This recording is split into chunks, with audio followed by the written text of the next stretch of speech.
Greetings, ladies and gentlemen, and everything in between. It's a pleasure to see you today. My name is Dustin Cormier. This is another episode of How to Rock Astrology. Today we are going to be discussing Libra Man, a straight Libra man, with the other half of the zodiac. That's Libra through Pisces. I've been wanting to finish my Sextrology series just to get it did. Have it out there, have it in the world sphere. So I've been picking away at it for a long time, and I'm just kind of getting back into it. I got 3 main series on the go right now. I have my Lagna series, I have the Nakshatra series, and I have the Sextrology stuff. I've also been doing Jupiter and its signs. So I hope you guys have been enjoying me doing all these. Let me know in the comments what you think. If you have any questions, of course. Oh gosh, here we go. Feel free to ask me any questions and hang out with me as we go along through this episode today. It's a little bit of just a sort of surprise episode. I wasn't sure I was going to be available today, and lo and behold, we are here. So I have my live stream comments up here in case anybody wants to say hello. Now, since we've already done Aries through Virgo women for Libra Man, the next thing we're going to get into is Libra Man with the rest of the women of the latter half of the zodiac, Libra through Pisces. We're not going to do Scorpio today, Scorpio woman, because I already have that. You can look it up on the Scorpio woman Sextrology episode on my channel. So we've just got 5 to do today. So thanks for hanging out with me today on this Sunday chillin' experience day.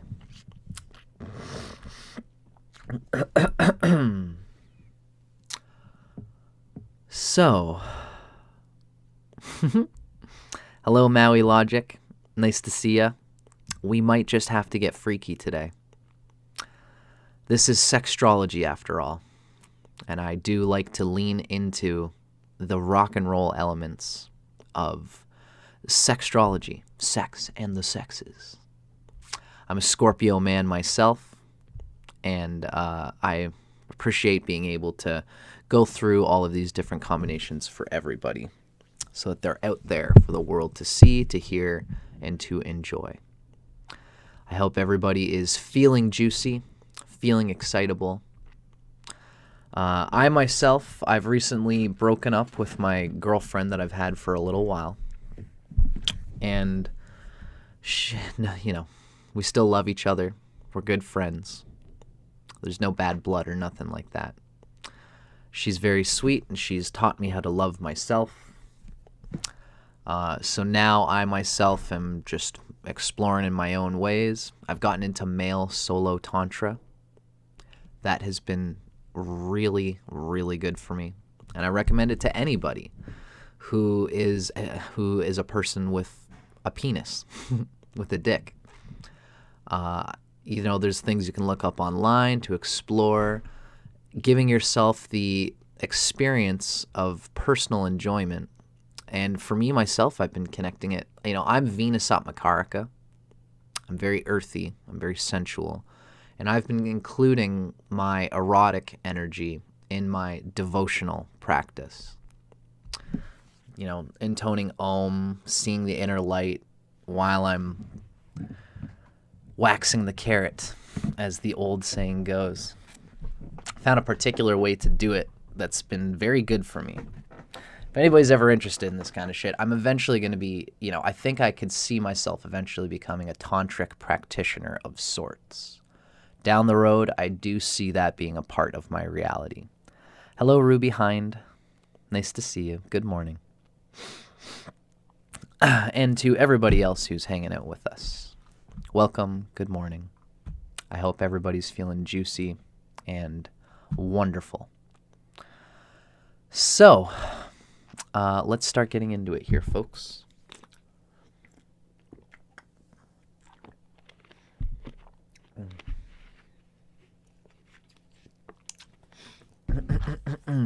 My nasal situation is a little bit weird today.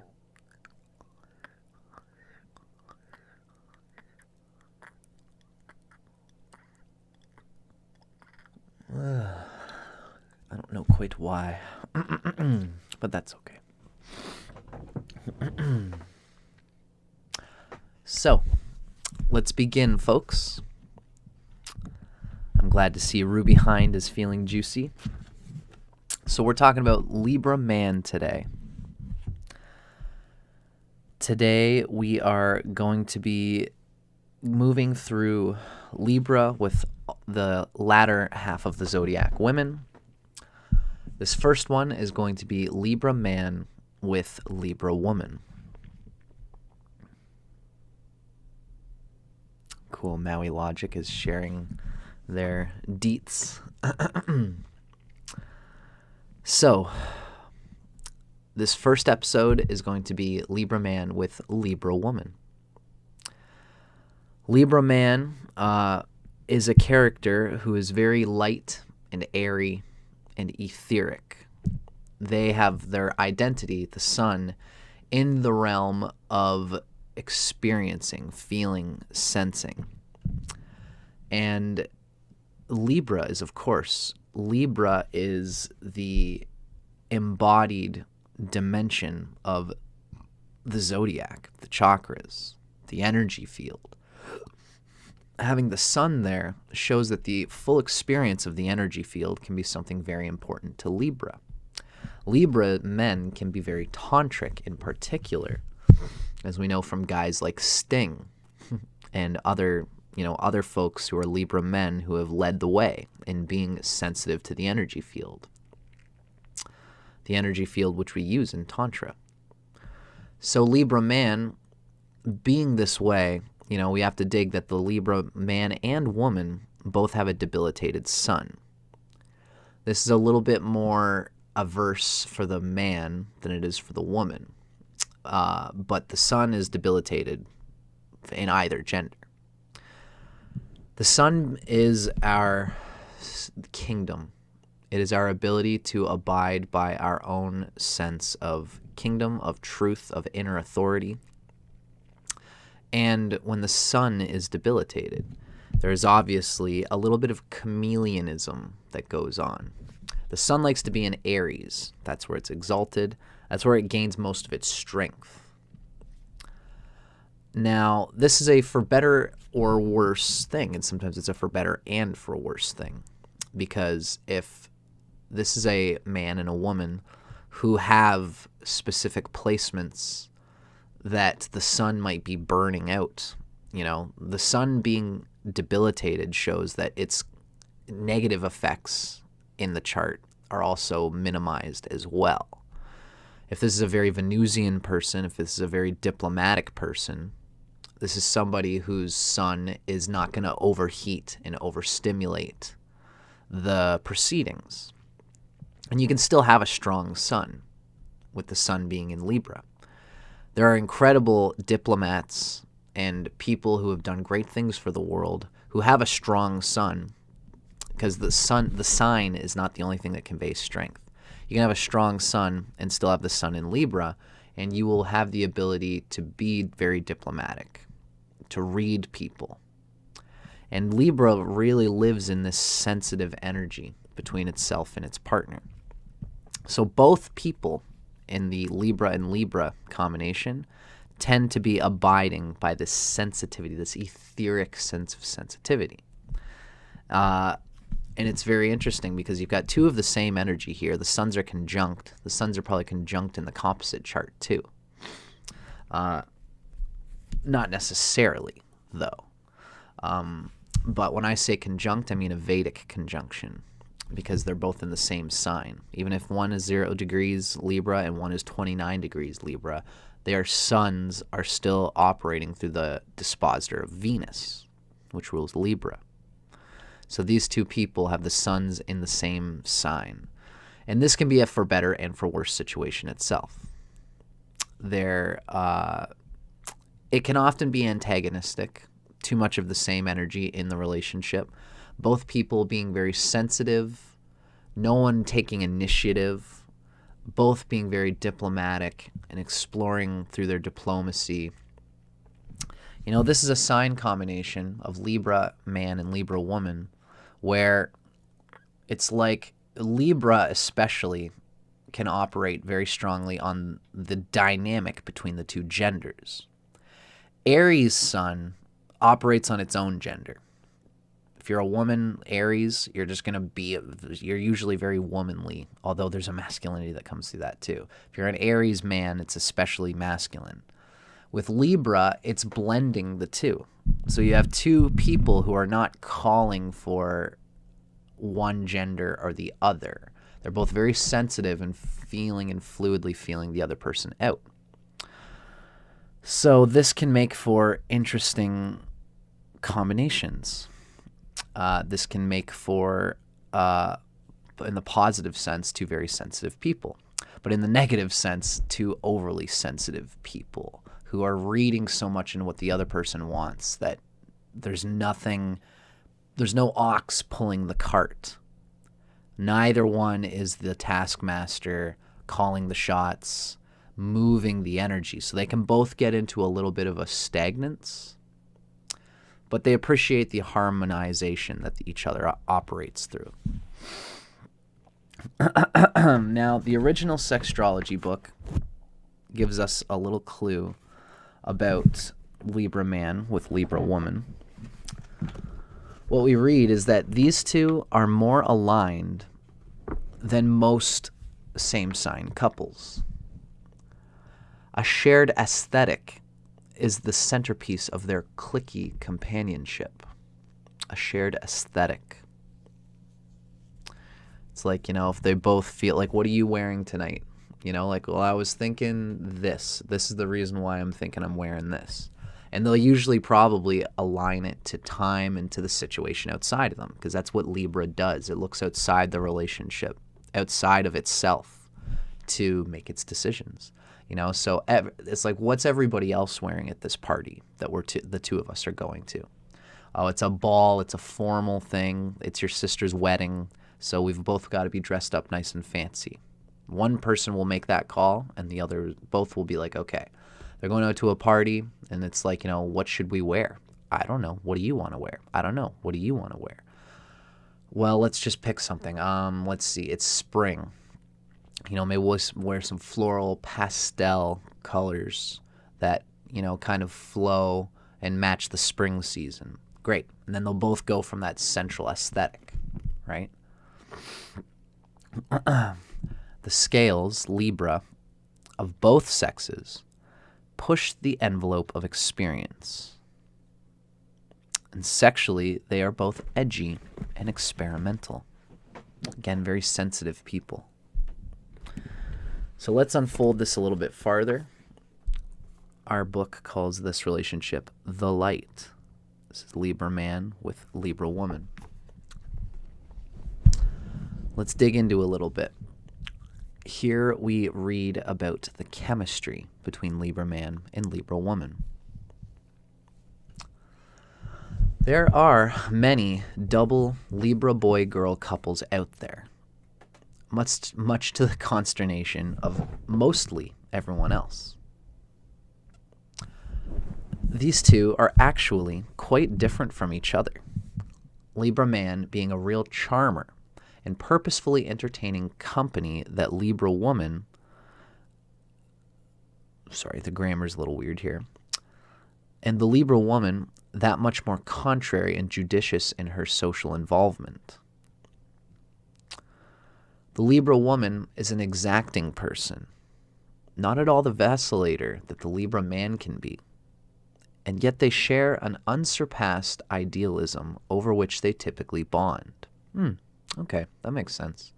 So the Libra woman is a little bit picky, wants to choose what's going on, which makes sense. So the Libra woman is probably being the feminine, but being the natural feminine, is probably going to lead by her femininity to choose what the two should do in relationship. And the Libra man will probably acquiesce and just go with what the lady thinks is okay. And I get it. I see why that would be harmonious in the way that this book is putting it out there. Indeed, a list of famous Libra couples will reveal a shared and typically very civil sort of activism. This unsurpassed idealism over which they both typically bond. Libra woman likes pretty boys, and the scales guy, the Libra guy, fits that bill, though often in a rather offbeat and somewhat oafish way. Libra man can have this sort of laziness about them. The Libra woman is deceptively pretty, possessing an ethereal, decidedly unearthly beauty, a very light touch, a luxurious touch to her. She really, though, is really tough as nails, and she typically runs the show here, almost railroading the Libra man into a relationship, which is fine by him. Libra isn't one to woo a woman. Rather, he enjoys being the object of affection. But females of the sign rebel against objectification, having spent their youth trying to be taken seriously for their mind, which is keen and anything but compliant. So the Libra woman has a keen mind. They've spent their youth trying to be taken seriously. Libra woman wants what she wants when she wants it. She'll be forgiving of Libra man's bon vivantism, preferring to be viewed as the serious one in comparison. So the Libra woman will tend to look like she's calling the shots, and Libra man will probably just accept, Libra man is very like metrosexual. Just as like, whatever you want, honey, you do the thing, you make the moves, and I will be your reflective man who makes sure those things get done. So it works, it works at an overall picture here, that chemistry. Now, the next section of the book talks about general compatibility between these two sun signs. Of all women, Libra has the most contempt for marriage, not believing in contractually belonging to another person. She assumes rather that the scales guy is likewise inclined, while in truth, he lives to be in a committed bond. Libra is the sole cardinal air sign associated with light and enlightenment. The male archetype is Apollo, god of light, art, music, the scales, civilization, and all things ordered. The Libra really, the male archetype of Libra, being Apollo, is an orator, and the Oracle of Delphi is sacred to him. A lofty, if not ungrounded chap. The male Libra, who is the only inanimate symbol in the zodiac, interestingly, is likewise abstract and conceptual. The female archetype of Libra draws on that of the mythic high priestess, the Sibyl, who gave voice to said oracle, Delphi, along with such ancient white witches as Medea and Circe. So, whereas male Libras are all ideas, walking, talking thought forms, Libra woman is one who casts thoughts, spells, her charms out into the ether, perpetuates her thoughts, her ideas, her will out there. Indeed, the Libra lady typically has an axe to grind, while he is wrapped up in some artsy notion or another. And as she is also a creative of sorts, and he is an aptly named liberal, if not libertarian, never mind a libertine, together they do make the quintessential activist-artist couple. This pair puts on the mantle of perfect couple in public. Yet, as their close friends will tell you, this can be big-time bickersons in private.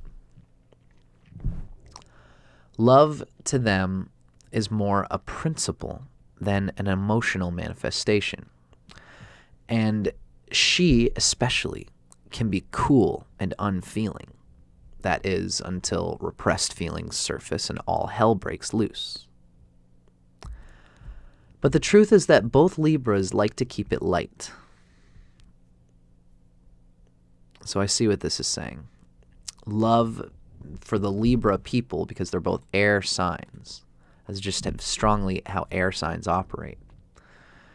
They operate through an airy ideological principle. B is asking Libra man, and what woman are we talking about? It's Libra man with Libra woman at present, B. Both of these people are airy, and they abide more of love through a principle, air, as opposed to an emotional manifestation. Although those emotions are all there. But this is how the sun actively moves towards its understanding of the love principles through air, concept. The Libra lady especially can be cool and unfeeling until her repressed feelings emerge, and then all hell breaks loose. Yes, B, that's correct. But the truth is that both Libras like to keep it light. This is meant to be an ennobling bond in which they can focus their minds on higher thoughts. Libras, like all same-sign couples, affect one another's first cosmic house of self, a strong sense of which each is determined to preserve. It's interesting because Libra, in some ways, lacks the sun because it's debilitated. So these two together, having the influence of someone so close to you in your life, whose sun is right next to your sun and touching your sun, conjuncting it, even if it's just by sign, there is a conjunction here. This brings a growth for the two people. They are both looking to go towards the Aries pole of self-individualism, but they have to be individuals. The sun is an individualized and individualizing planet. Happy Strawberry Moon, Zuleika. A real pleasure to see you on the channel. So these two are pushing each other. They can push each other's buttons a little bit for sure, but they're really pushing each other to grow, to come into what they inherently are, to not run from issues, from problems, but to face what's going on with each other. And these two can probably get lost in feedback loops of, happy spouse, happy house at my expense. And then they bubble up and boil up that consciousness. Especially the Libra man can do that, although Libra man really just wants to chill. But what happens is the Libra man just wants to let things go, to chill. It's all good, honey. We're gonna get through this and we're gonna be happy. The more the Libra woman tugs on him, the more he just wants to relax and chill. And it's him relaxing and chilling that he's trying to move towards. Whereas the woman is the feminine principle, trying to bring the love into an encompassing, fully active, present, conscious-minded embodiment. The Libra guy just wants to chill. So this is how the two of them have to meet. The Libra man will probably teach the Libra woman to not have to have so much full embodiment. Because this is the thing, is the sun debilitated in Libra doesn't feel inherently strong in its sun identity energy. So there can be a compensation here. But the Libra guy's compensation happens at work. The Libra woman's compensation happens in her private life. The Libra woman wants to have a fully embodied private life. And the Libra man just wants to get along, happy spouse, happy house, just so he can go to his work and try to show his worth there. That's how this often operates. So, we've talked about the general things between these two. Now let's get into the carnality. What is it like when these two get together and start knocking boots? What we read is that sex is meant to be a thing of beauty for Libras, if to a fault. The scene must be set, the lighting must be just so, but more so the idea of what hitting the sheets should feel and look like, not to mention mean, must be firmly held in mind before these two can shed a stitch of clothing. The whole idea's got to be aligned. Libra woman is a lookist, which is why she's rarely in bed with anyone older or uglier than she is. In fact, the Scales gal is known to have a number of casual relationships with sinewy studs still wet behind the ears, meaning young. Hello, Avanti Saram. Nice to see you.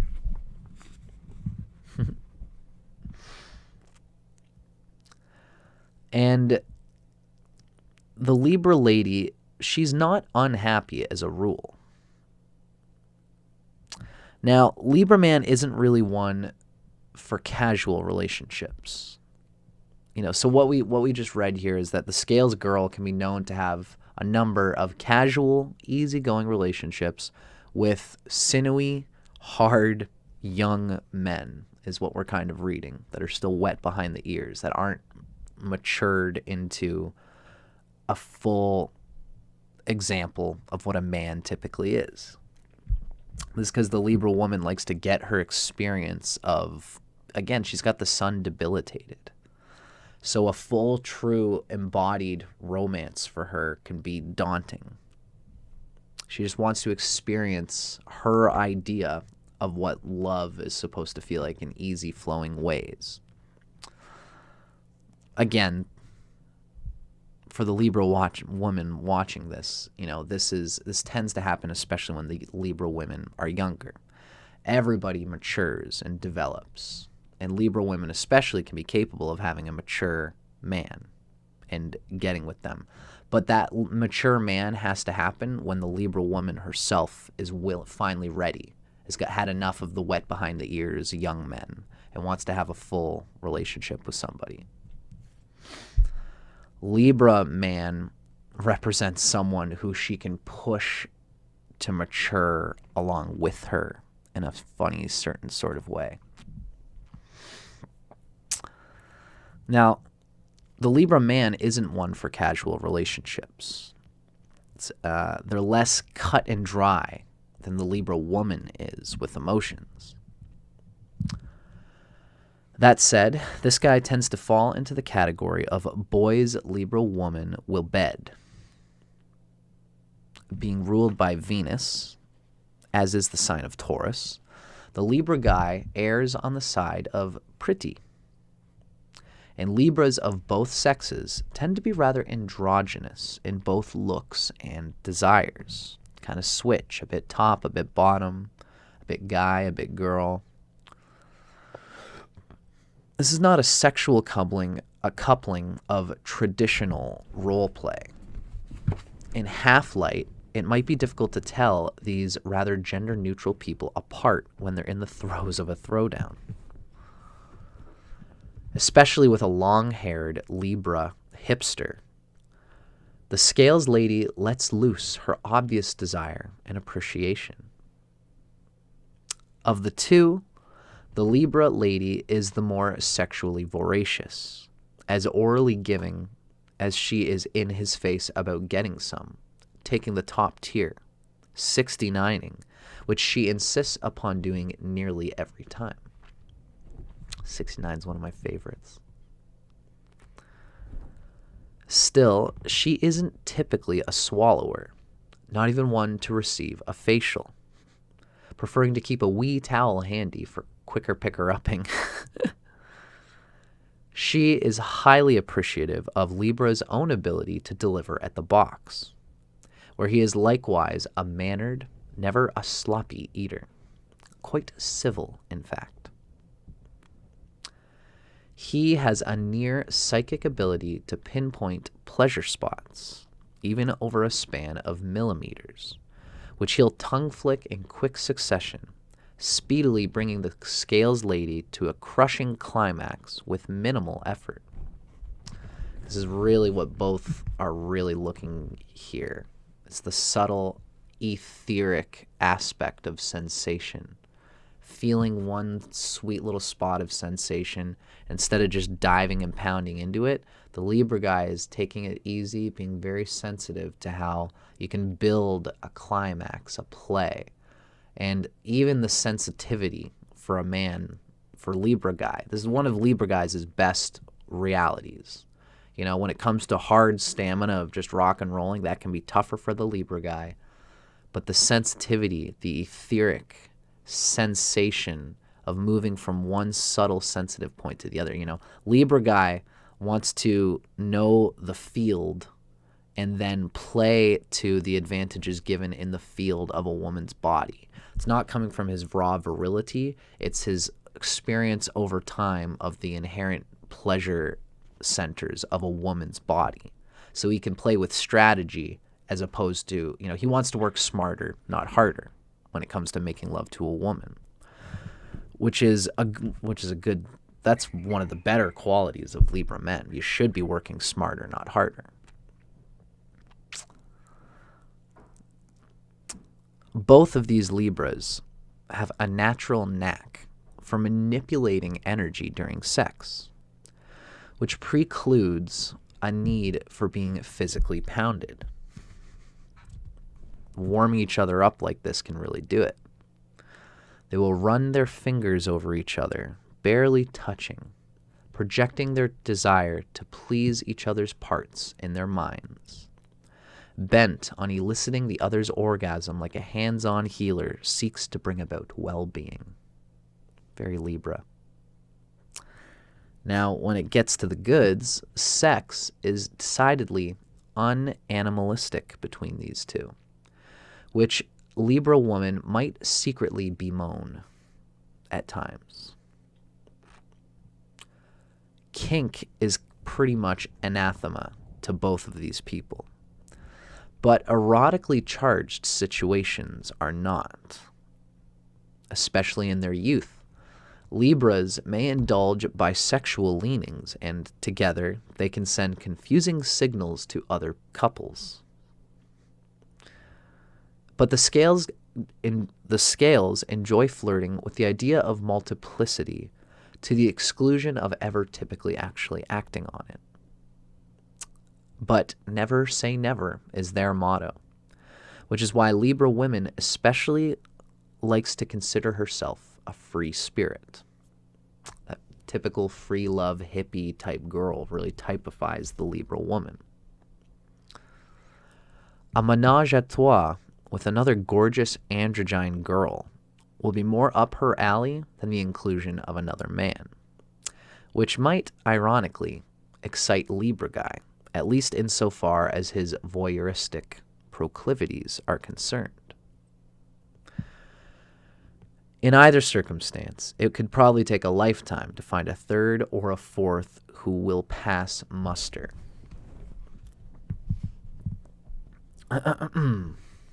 Very interesting.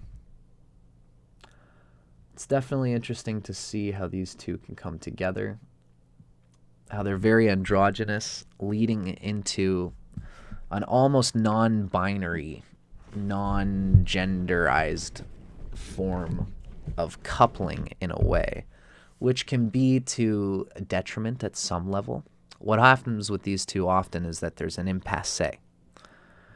There's much of, the two are sensitive to not being too much of one energy or the other, and it can reach an impasse where there's just no energy going in there. But time goes on, the two love each other. Why do we love each other? It's for this reason, and I'll remember this. We had this moment, and the memory, it jogs them back into an energy again. But the moment can often reach this thing which both of them just have to accept that those moments happen, because we can love each other for much more beyond our sex and much more beyond our sun signs, ladies and gentlemen. There's so much more that can cause two people to get together. But these are the kind of things we can experience as Libra man and woman. As Zuleika has asked, I wonder how this works for a Libra sun man with exalted Mars. That's a great question, because Mars would certainly bring out a little bit of difference and a little bit of extra juice in the Libra guy. It's probable that the sun ego, like sex is such a full embodied thing. It's often operating on the sun and the moon and the rising sign and all the planets when you're having sex with somebody. Everything is involved. So for a Libra guy to have an exalted Mars, he's still got the sun in Libra and debilitated, which means that his exalted Mars would probably be able to deliver more on the animalistic side. But it would still be, someone leaning with their arms back, kind of like, okay, this is a tool that I have to use. It wouldn't be like my full body is getting rapturously caught up in the energy of the lovemaking that I'm having. I mean, actually, Libra guy can be like that. But it won't be the same. Having the exalted Mars would still be a tool in the tool belt of someone who's essentially more of a strategist than an animalistic lover. There would be some animal energy there, but it would still be Libra sun. And the ego, the hots, the identity, the Libra guy would probably get hot about all this sort of sexual stuff. And it would probably do a lot of good for the Libra man to have an exalted Mars or a very powerful Mars in this way. But we still have to, it's good for us to realize the nature of the ego given in the sun sign, so we don't over anticipate expectations of what we're supposed to be. That's something that Libra guys got to learn. What is it that I want from sex? What is it that I want from love? Because Libra is the sign of love. They are also looking to integrate their independent pole. So they can only get so much from their partner. Their partner is central to them. It's Libra. The sun is in Libra. The partner is central to them.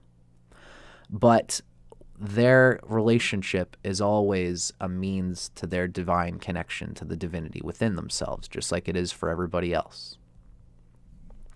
So everybody's got to think of their partner in this way and align themselves in that context. And the Libra guy has to kind of do this as well, because they might not measure up to be some kind of bristling, beastly man that is every woman's fantasy, or, the typical straight woman fantasy. Once Libra guy accepts what they are, they'll start to own confidently what they are and what they do have and what they do aspire to be, because it'll always be something. It'll always be something good and worthwhile and valuable to somebody. Once they own that, then they'll be able to find the right person for them.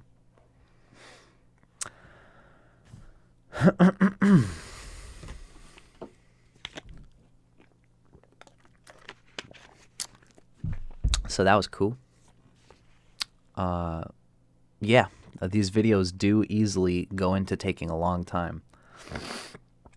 I knew once I started moving through these that I would realize how long these take. It's okay though. Thankfully, we're going half and half today. Meaning we're only doing 5 signs today, actually. Hello, Susie Underwood. Happy Sunday. I hope that answered your question well, Zuleika. Looks like it did. So that was Libra Man with Libra Woman. And I hope you guys enjoyed that. Thank you, Zuleika. Now, the next sign combination that we have happening here, folks, is going to be Libra Man with Sagittarius Woman. I have already done a video with Libra Man with Scorpio Woman. If you look up in my old channel, it's called Dustin Cormier Yoga. You'll be able to find it there. And that is, again, that's Libra Man with Scorpio Woman. We've already gone through it. So the next sign, voila, the next sign that we are going to go through today is Libra Man with Sagittarius Woman. This is a sign coupling where, again, you know, we're often going to read about how the Libra Man is this character who has to accept and embrace the karma of having the sun debilitated, essentially. And as a man with the sun debilitated, this can be a for better or worse thing. There are great diplomats that are born with the sun in Libra, because if there's anything that the sun is harming, the sun is not going to harm it that bad because it's debilitated. So the sun, Libra guys, often they can be compensatory. They can feel victimized for not having a strong sun, especially if they don't have a strong sun in their chart. Essentially, that would mean that they feel off track in their dharma, in their purpose in life. Sexuality can often be a key fundamental part of embodying a sense of feeling like you have a fit role in your life. And this is why Libra men oftentimes feel like they're not man enough. They don't have enough, you know, the sun in astrology is conveyed as a square. It's a square because it's rigid. It constantly pours itself into a fundamental vehicle for conveying its dharma. The ninth house is the dharma, is what it's going for. The fifth house is the vehicle that feels aligned with that dharma. The first house, the fifth house, and the ninth are in a trine. And they are the trine of the embodied self. So the fifth house is always going to be the vehicle for the ninth house and the first house in this way. So being a square, the sun needs reliability, needs rigidity in a way towards one dynamic, one thing. That's why the sun is exalted in Aries, because it just picks one thing that it knows is its thing, and it just carves into developing a singular groove. That's why Aries guys are often tops, and they often do very well romantically because they're always building on the same thing that they're good at. Like Aries guy, that's where the sun is exalted, they're okay with having a one strong kick. You know, they got both legs. They'll make one of their legs really strong so they can blister through an enemy. They've got one strong punch. The other one kind of taps and gets the person ready, and then bang, the one big punch on their right side or their left, whatever it is, it's going to clear through. Libra guys, they vacillate. Am I a guy or a girl? Am I kind of a little bit gay, flamboyant, or am I straight? Am I toppy or am I bottom? Am I submissive or am I dominant? They tend to go through both, which means they can often neglect strongly sticking on one way or the other. Now, if they're a gay guy, then they might just have an easier time sticking to one or the other, but they'll always be kind of versatile. And in a straight coupling, Eddie Rosario is asking, we talk about Libra Moon men? We're actually talking about Libra Sun men. This is Libra Sun man with Sagittarius woman. So the Libra guy can be this way, and Sagittarius woman is really like a straight shooter. The sun does well in Sagittarius. It's ruled by Jupiter. Jupiter is a friend to the sun. So the Sagittarius woman has a little bit more sun strength. The sun is now moving towards Aries for the Sagittarius woman. She's a stronger, sharp shooter of a woman, and she lives through Dharma, through Jupiter. She can be happy living for erotic energy outside the relationship. And her toughness can, yes, Sagittarius sun woman. That's correct, Eddie Rosario.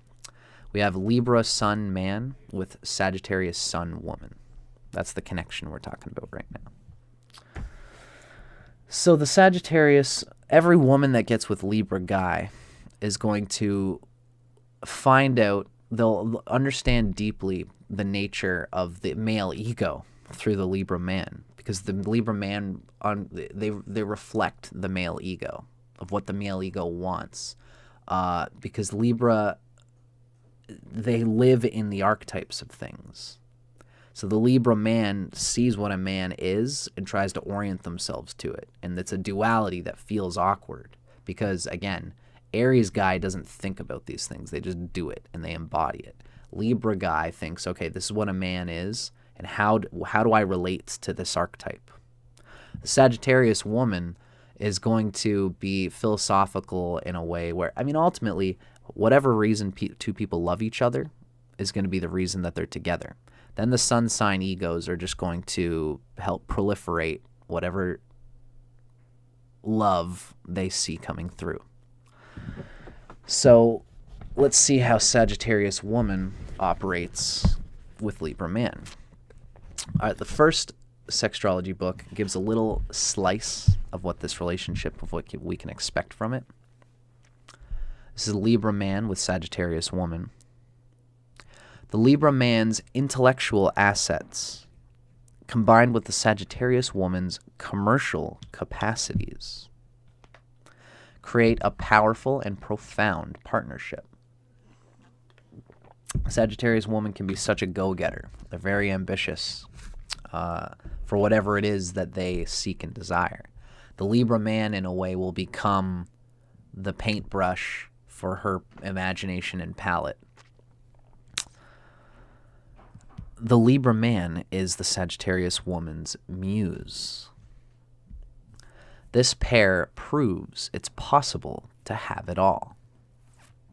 Sexually, these folks may be into other couples, because the Libra man is rather casual, really, in a lot of ways and a lot of things. Sagittarius woman is ballsy, or, ovaries-y. The female equivalent of ballsy. The Sagittarius woman is just ambitious. Jupiter operates through her sun, and then she can have an erotic mind that's into exploring, that can be into being kinky. Sagittarius can be kind of that thing. And so can Libra guy. Usually Libra guy is mentally kinky in this way. But they're not so animalistic, where Sagittarius woman is. And it's likely that Sagittarius woman will kind of press and push the buttons of the Libra man to embody that sun that the Libra man sees. Because again, a Libra man understands the male archetype, and they appreciate a woman who can push them into it. It's a tricky thing. It's a tricky, funny thing. The Libra man treats their son, it's like it's almost like they want people to be their mother. Your mother has the overarching intelligence to know that you have to be pushed through growing up a little bit. You have to have a fire lit under your ass. It's a hard, tough love, because I love you. I love you. I know you want to grow up and be the best person that you can be, so we got to buck up, mister, and do this and this and this and this. And the Libra man goes, okay. And then they go and do it, and they're happy that the partner did that. But you can't push the Libra man too much. And they will say, you know what, I don't like how you've been pushing me, and they'll kind of get bothered. And the Sagittarian woman just needs to know how much they can push. The trick is for the Sagittarius woman to be sexy about it, because you catch more flies in the Libra world with honey than you do with vinegar. You catch more of the Libra. You can manipulate and maneuver the Libra guy better through joyous, sensual seduction than you can with emasculating them. They get enough of that emasculation in their career. And some Libra guys maybe can operate well with that emasculation. Generally, I would say not, though. So, when we look in our book, we have Libra Man and Sagittarius Woman. Our book calls this combination the Riches. Interesting.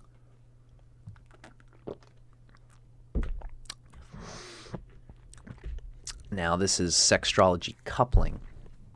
Let's see what the authors say about Libra Man and Sagittarius Woman. The first section is called Chemistry. She, the Sag woman, thinks it's love at first sight. Sagittarius is inclined to hold the Libra man up as special, finding him to be hypnotic, an enlightened being who lives life in an extraordinary manner.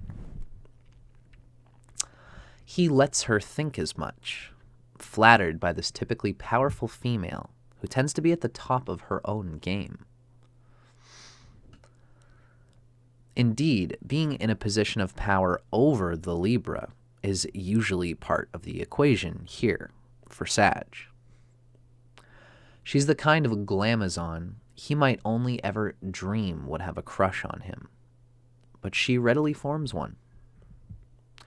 And being the demonstrative lady that she is, Sag signals her sexual interest in no uncertain terms. Yeah, I get that. Sages are hot. She puts it out there. As open-minded and sensitive a man as Libra is, he has a traditional view of romance whereby he prefers to make the first move, like his archetypal Apollo. Apollo being the archetype of the Libra man, whose myths surround him, Apollo, chasing some love interest or another, to varying success. But Sag is the zodiac's Juno. The Sag woman is the zodiac's Juno, the queen goddess on whom mythology has no dirt for dallying, save for her championing of Hercules. The Greek term is Heracles, meaning adored of Hera. And the Roman word is Juno for Sagittarius woman. Hera is the Greek version of Sagittarius woman. Juno is the Roman version. So, for all her signature boldness of the Sagittarius woman, Sag is likewise also discreet. She often discovers Libra when she is already spoken for, readily believing she has found here a hero, also a term that derives from Hera, who will at least provide an outlet for affection. Because the Sagittarius woman, having the sun in Sagittarius, can be so ambitious, so outgoing, and all these things that it's a masculine sign. They can sometimes neglect to explore their own internal fantastical world. They'll usually want a man. Again, a Sagittarius woman eventually grows to want a man who will teach her to embody the sun in herself and to mature, to grow older, to be who she ultimately wants to be. In order to do so, it takes a partnership that is committed and meaningful and real. And Sagittarius woman will go for that. And real relationships don't always have the candy, the sweet tooth. Ideally, it will be in a balance. Sagittarius woman will find a sweet tooth in a Libra man sometimes when she is shacked up with a greater partner. Not always. This is just this book, I guess, just kind of conveying it that way. I guess the point is that Sag woman is very endeared to the candy sweetness of Libra man's emotional and energetic and auric sensitivity. Now, let's look at the compatibility between these two, the general compatibility. Excuse me. Despite Sag woman's intentions, Libra man feels like something of a male muse in this bond, not necessarily some swashbuckling hero. And it's this distinction that is the crux of any disconnect here. As it is, this is a rare one. Libra typically not willing to be trumped by a mate, which Sag seems incapable of not doing. If you know any Sagittarius people, they read into a situation and they're always trying to one-up it in a playful way.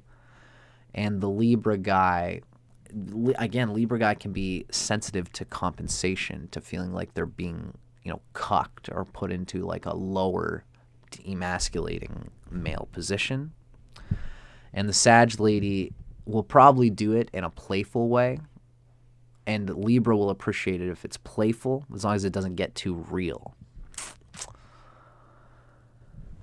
Sag girl's ruler, Jupiter, and his ruler, Venus, are called the greater and lesser benefics, which in brass tacks respectively signals outsized fortune, if not dumb luck for her, often with little effort, and a bit of shine or charm to him, which nonetheless requires some degree of perspiration and effort and work.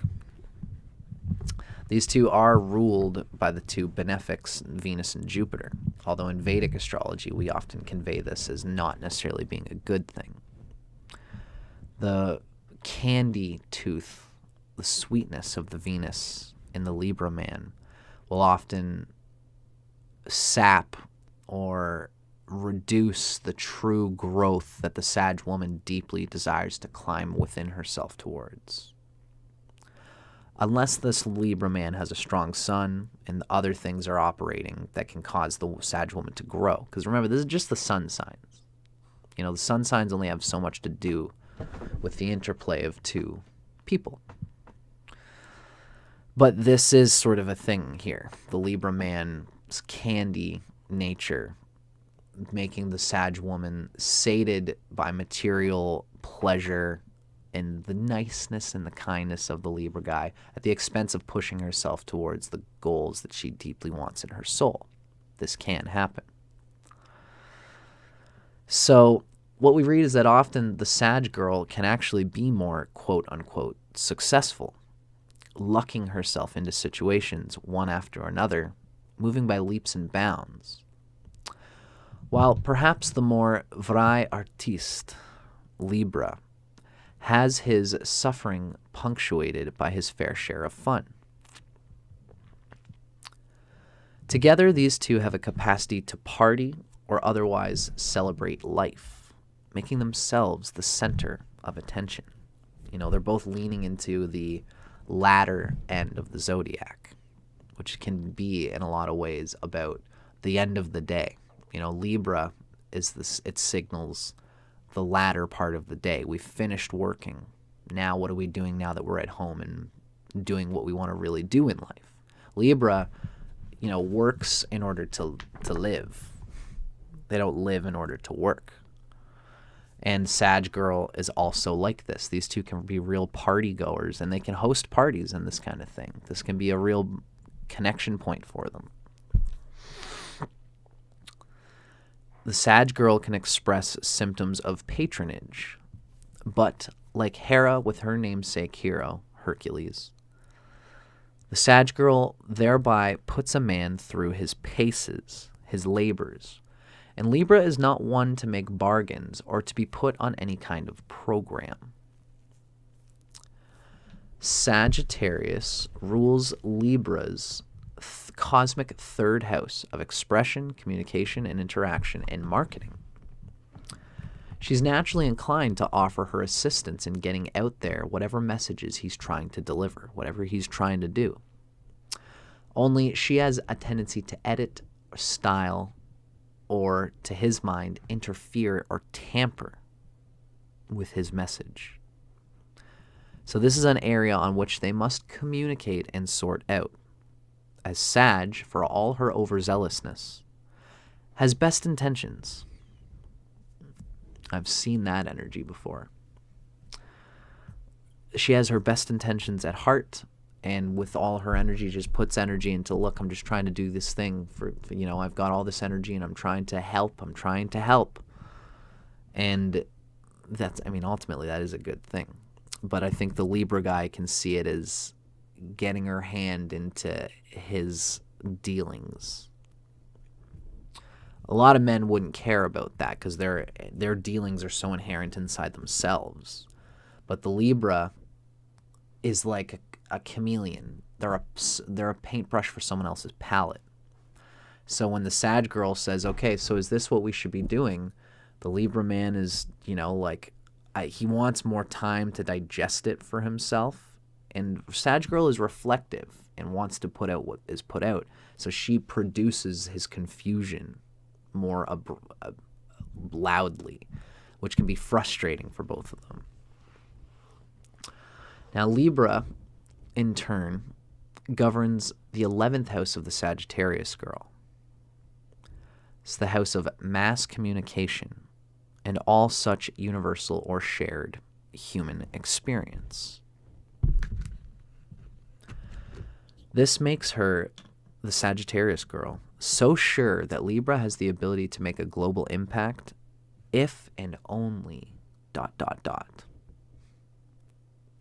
It's like, this is basically saying that Libra brings out this mass communication in Sagittarius, which he's bringing out her mass communication. He is in her 11th. Libra is the 11th from Sagittarius. So the Libra man is bringing Sagittarius out into a bigger world than she already knew. Hello, Teresa. Happy Sunday. Now, we've talked a lot about the relationship and the coupling itself. Let's get into the sexy, juicy part of carnality. What is it like when Libra man and Sagittarius woman come together? And what we see is there's a ... that is continuing from the previous train of thought.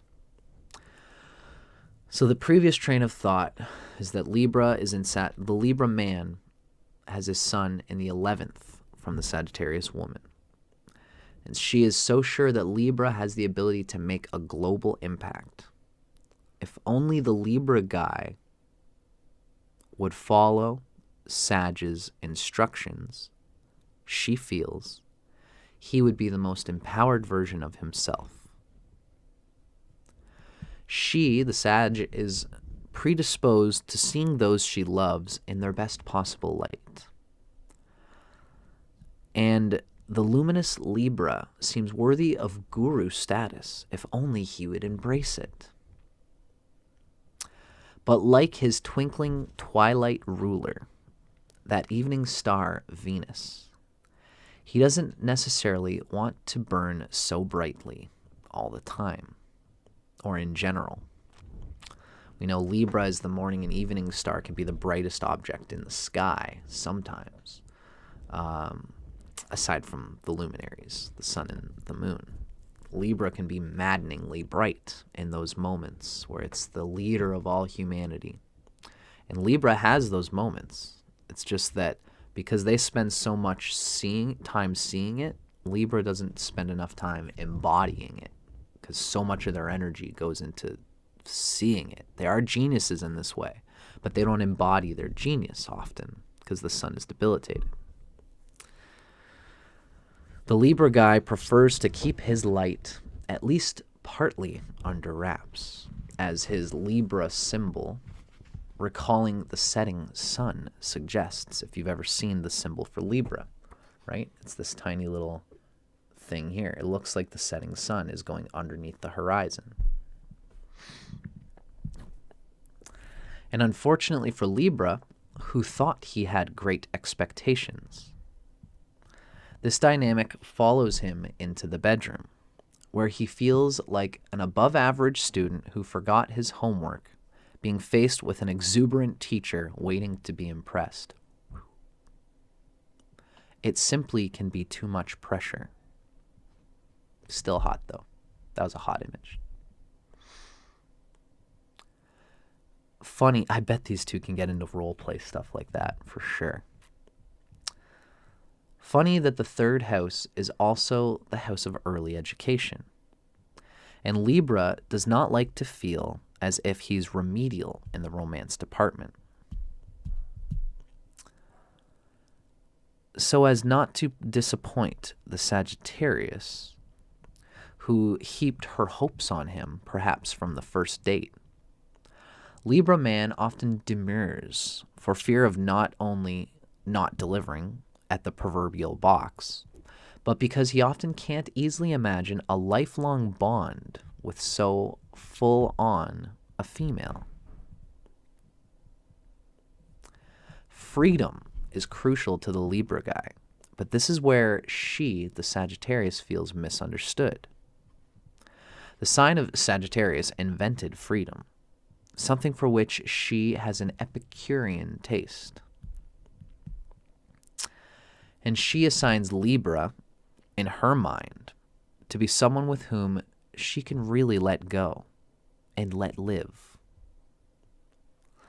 First, in the sack, she assumes that Libra could teach her a thing or two, sensing that he has a wider, if not more conceptual, perspective of sex, beyond that of the more physically driven, grunting guys who have hopped on top of her in the past.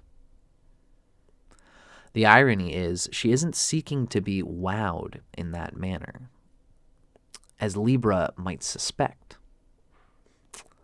She's looking for a little transcendence from the zodiac's wee god of light, a more artful and erotic relationship, or perhaps just a series of exciting encounters. Sag is effusive, another thing Libra might misinterpret. Just because she may tell Libra on the first date that she's certain that they're soulmates, it doesn't mean she wants to spend more than a few stellar nights with him. Silly him, how could he infer such sweeping intentions? It's interesting, the dynamic that they're building here is that these two just seem to just be so much over the top, energy. But I think the Libra guy senses that this is a woman who seems over the top and is over the top and will have me, the Libra guy would love to experience that visage for the two of them together, and I'm sure it would be as intense as an orgasm. But I think that the Libra guy, the way his nature is, wants to have that happen in a very organic, slow, not even trying way. And that is often what works best with the Libra guy. It's like, let's just lie in bed together. We'll feel our hands through each other. It doesn't need to be any agenda. We don't really need to go anywhere. And then the hands start going into places, and it's this slow building up, a cultivating of erotic energy and intention. Sag woman does not operate that way. Tension, attention, tension. Snap, snap, snap. All right, everybody, are we all erotic? Are we all erotic right now? Are we aroused? Are you aroused? Spank. What do we got to do here? The Sag woman will, this is what she saw in the Libra guy, is that she wouldn't be so active, that she would have more of this etheric thing. But Sag woman is so full on. Sag woman is so energetic that she will just have this energy with the Libra guy, and he will sense it from the beginning that she is actually embodying that energy in a way that neither of them can stop or control. Again, this is just sun signs, folks. There could be things that blend these two. The woman could have air stuff going on that would connect with the man's Libra moon. So we have to take this into the context. But this is often how the sun signs operate through this sort of operation. Now, when these two do slip between the sheets, the Sag girl learns that her intuition was right. Libra is a nimble and nuanced and subtle lover. She being one to never miss a single sensual trick. Sex can be far better than she would have imagined. And he'll be blown away, literally, but certainly, by her combined sweetness and utter animal urgency. Not to mention her flattering vocalizations, which help to bolster the less than swaggering Libran ego. That is a nice thing about the Sagittarius woman, is that she's got the fire. She is the sweetest of the fiery animal energy signs, because she is a fire sign, just like Aries woman and Leo woman, but she's ruled by Jupiter, which is a benefic. So she has a sweetness to her. She has an appreciation and a sort of very easygoing, awe and a wonder and just an awe at anything good happening. And so she'll see the Libra man and she'll be in awe at the things that are there, although she also has that animal urgency at the same time and the vocalizations. And so these things all sweep up the Libra ego, so that while the animal pushy thing is there of all fire signs, there's this sweetness and let's go there together. And it's like, I'm with you. That's what the Sagittarius woman is conveying. Like, I'm with you. Are you with me? Are we together on this? We don't have to. I'm not going to go without you. That's the sweetness of the Sagittarius woman. And she is, being Jupiter, she gets off on her own energy and the energy of whoever she's with, no matter what. It'll always be good. Optimistic Sag woman, What'll often happen with Sag woman is it'll always be good. But in her head, it's like, what it was the best. That's why she'll go with this Libra guy. Could just be a great thing, and everyone feels like it's great. But she might wonder if some of the other connections she's had with other people was better. And she's going to go until she finds the full out best. Because ultimately, all women aren't just looking for sex. They're looking for what man is going to produce the most true, mature soul for them in terms of what they want to embody in the long run. So that's what the Sag woman's ultimately going to find. It could be this Libra guy, depending on all the things in the chart. Sagittarius woman has a rosy vision of sex, and so does the Libra guy. And neither of these two are inclined to get into anything necessarily too kinky here. Oftentimes, Libra can come off as a bit vanilla, especially with fiery women like Sagittarius.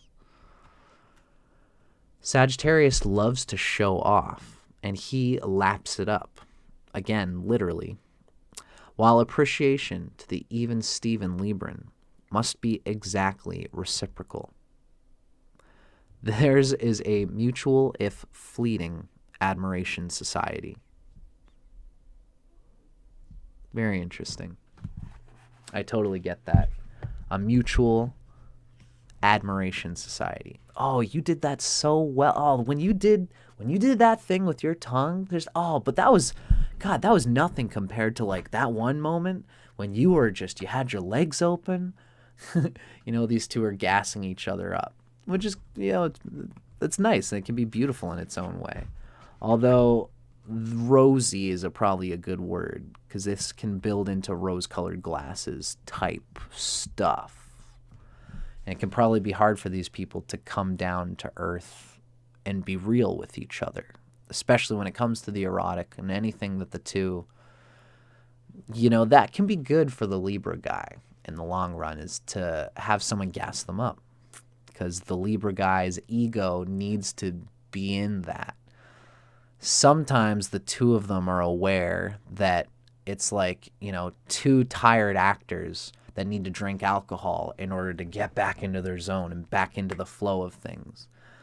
The gassing each other up is like that alcohol. The Sag woman is by the sun sign is good to go. She just gasses shit up, and she likes to be gassed up herself, but you don't need to gas up a Sag woman. She knows what's going on. The Libra guy appreciates being gassed up, but only to the point where he can feel the fantasy and he likes the fantasy. But the two of them should be careful that pushing the fantasy doesn't come at the expense of the Libra guy's emotional authenticity.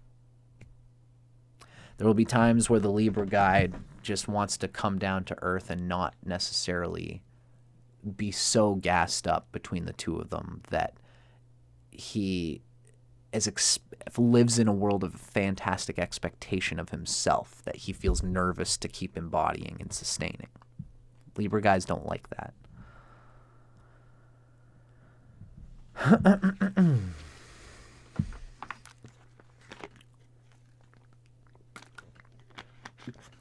Okay, so that was cool. That was Libra Sun Man with Sagittarius Sun Woman. Juice. So we've got 3 left here, folks. Looks like these episodes are ending up being about a half an hour each. These little snippets. I figured it would be something along those lines. I always feel like they're not going to be this long, and then they are. But thankfully, we've only got half the zodiac to go through today.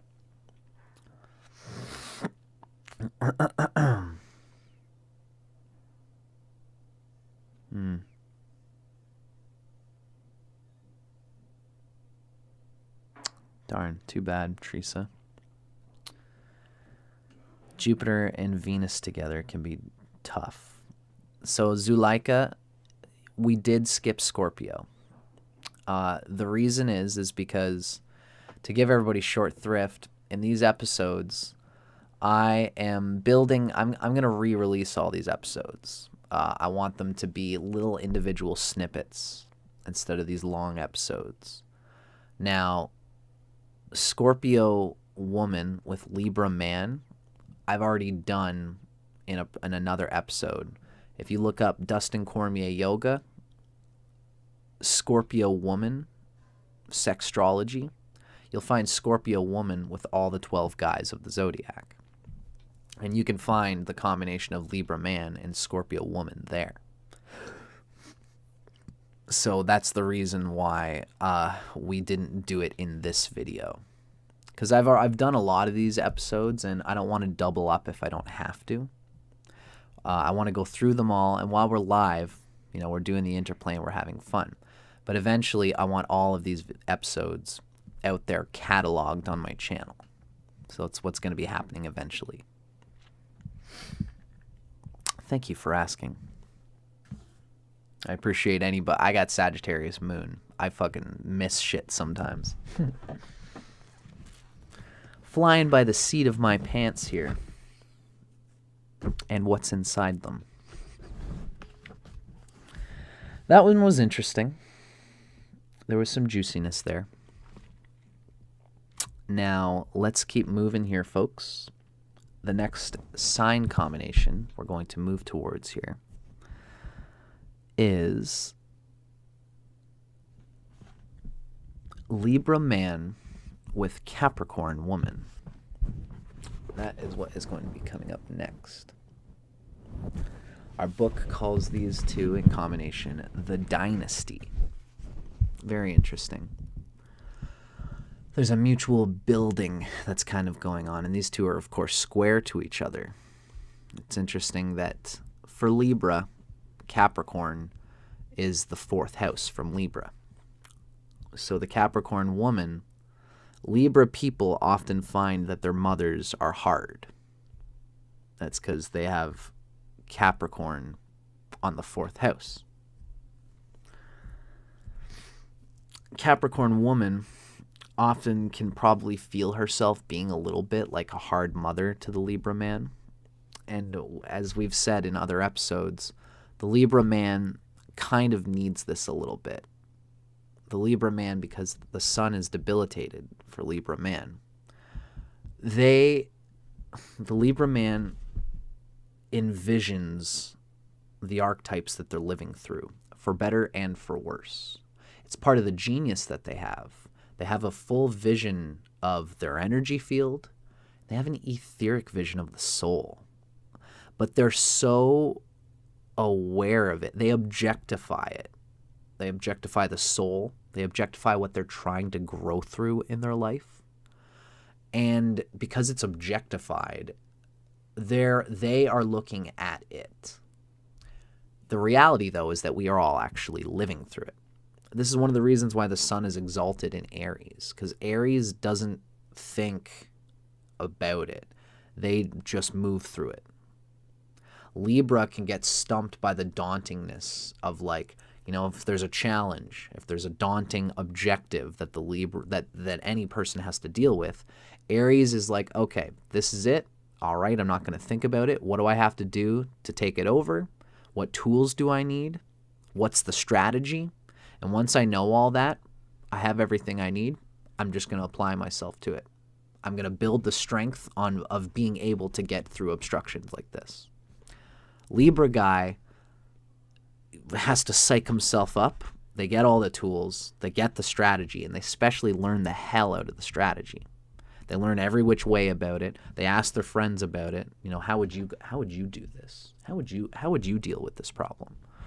And they embody it mentally and cognitively in their brains way more than they probably need to before they finally just go at it. And they've thought about it so much that they're out of the energy at some level. So Libra guy often is well served by having a hard mothering figure who will just kind of grab him by the head and push him into growing, push him into becoming the mature, fully embodied adult that they ultimately seek to be. Because Libra man has the sun in the realm of the 7th house of Libra, of how things are perceived, of how things are embodied. So they want to embody masculinity, the Libra man, typically. Especially if they have a good sun. If they have a good sun, this really won't even be much of a problem. Because you can still have a good sun, even though it's debilitated. There are many things that make the sun strong. But they'll always have this feeling of being antagonized by what is by the arc that they're trying to embody, which is unnatural, of course.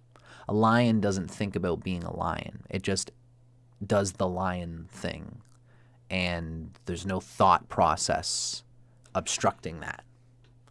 A gazelle, a bug, a moth, they don't think about it. They are neurocerebral sensations attached to a body doing what their body is designed to do. Libra thinks about it all. So they are well served by some kind of mothering figure who pushes them through the growth a little bit. But Libra men are nitpicky about this because they want a woman who will push them, but they don't want a woman who will push them beyond their limits. It's like Libra guy has their limits, and they want to be pushed beyond their limits, but there's a limit to how much you can push them beyond their limits. Nobody knows where that stands, though. It's a funny thing for the Libra guy, you know? So a woman like Capricorn is going to experience what I'm talking about, where when they get with the Libra guy seems to want direction, guidance, to be pushed. But they also want to embody the male archetypal principle of already being able to do that without being directed. So with the Libra guy, it's a dance that you got to learn. It's a mental dance that you have to learn, where the Capricorn woman, especially because her sun is in the 4th house from the Libra man's sun. The Libra woman's sun is in Capricorn. There's a Saturnian reality that the Capricorn woman is going to just abide by. And she's very direct. There's no surprises with the Capricorn woman. I think this is going to be a good combination. Even though they're square, it's probably obviously not as good as Libra and Aquarius. That's probably one of the better combinations for Libra man.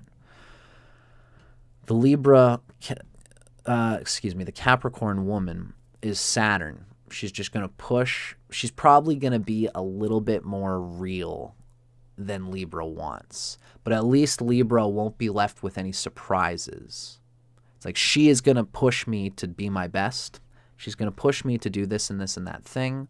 I know she's predictable, which means I can prepare for being put past my limit. And I'm not going to be pushed past my limit. So that's how I think this is going to work out. And I think it's constructive, if perhaps a little dry. We're going to find out. That's my personal take on the matter. Now, one thing I will say as a Vedic astrologer, and Avanti Saram is, I think, alluding to this a little bit.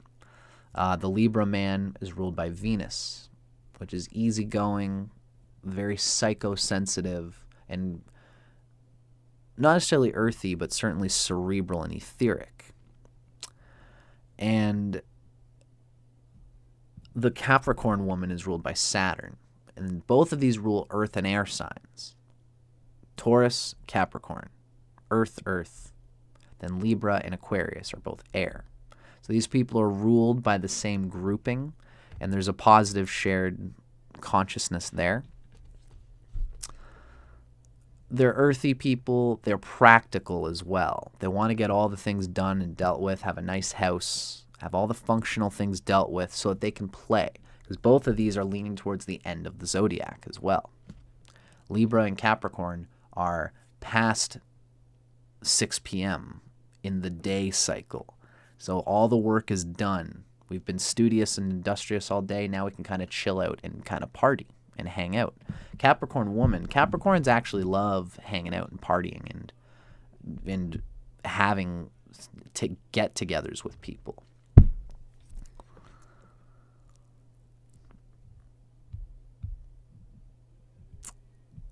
Jessica Corrine, your DM has Libra rising, your Cap rising, Aqua Sun. Very cool. You will be able to read resonances. These books are intended for the sun signs, but you'll be able to read resonances with the rising signs as well. Now, the original Sextrology book does tell us a little bit about the two couplings. It just gives us a little snippet. So let's read a little snippet about Libra man with Capricorn woman. What we read, hopefully I didn't read this too wrong. Everybody has different ways to interpret this, but this is what the authors of this book series says, is that this combination is a contradiction. A harrowing emotional seesaw. And a transcendent experience. A certain need for social status masks insecurities in both of these people. Success seems a way to overcome the past for both of these people. In bed, there might be a bit of baggage, but with time, the load is lightened. Very interesting take. I wonder how they're going to expand on that. Lighten that load all over her face.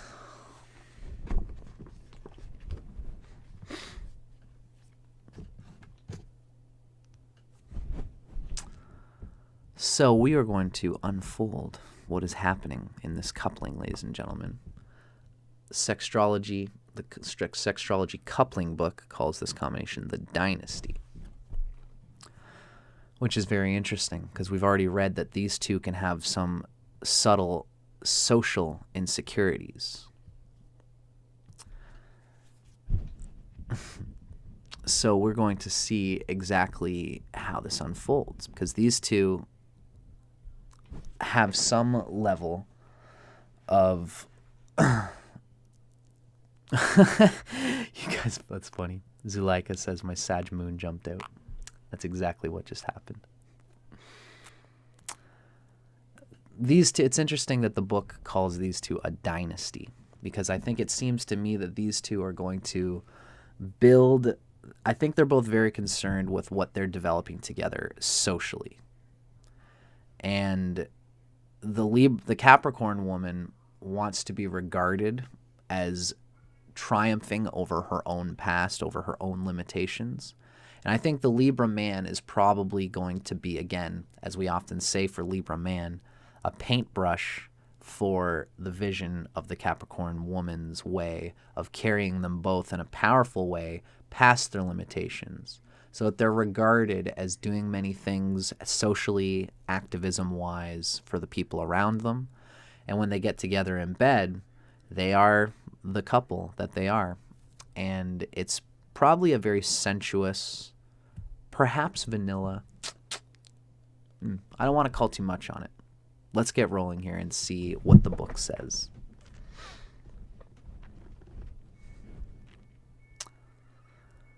First, we're going to talk about the chemistry between these two. What we read is that the Zodiac's Marion the Librarian, Capricorn woman, prides herself on being a closed book until she decides to crack herself open. But Libra guy sees through her hard cover and gets an immediate read, which is both exciting and unnerving to the goat girl. Libra guy is sensitive in this way. I've known a lot of Libra guys, and they have a sensitivity that is not common to men. They're a man, but they have like this ability to read very deeply into who and how people are. And the goat girl senses that he is doing this. And so it's like she feels her hard covering. It's like he appreciates it, but sees beyond it, and she knows this. Her reaction to the Libra guy is double-edged. She thinks his so-called charm is a bit clownish, if not something of a cry for help. And yet she feels a visceral, almost familial connection with this man who strikes her as having something extra.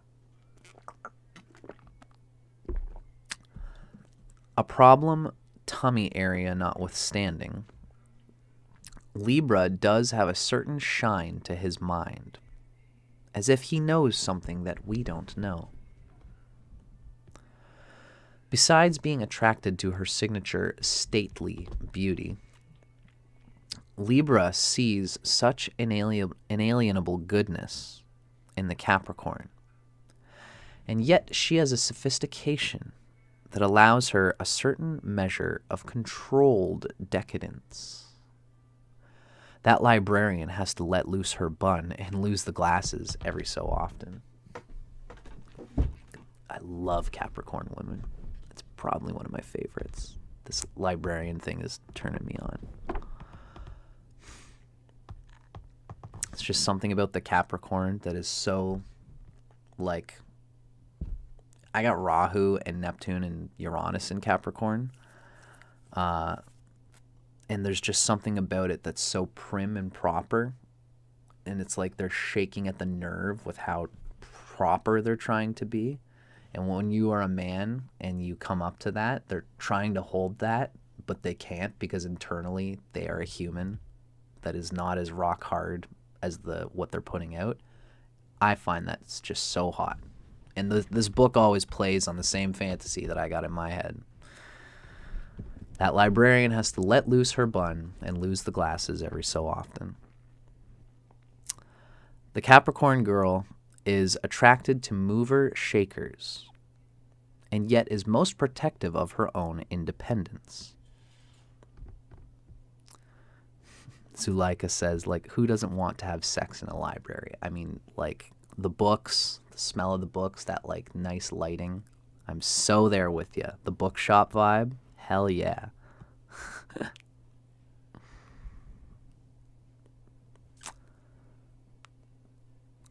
So,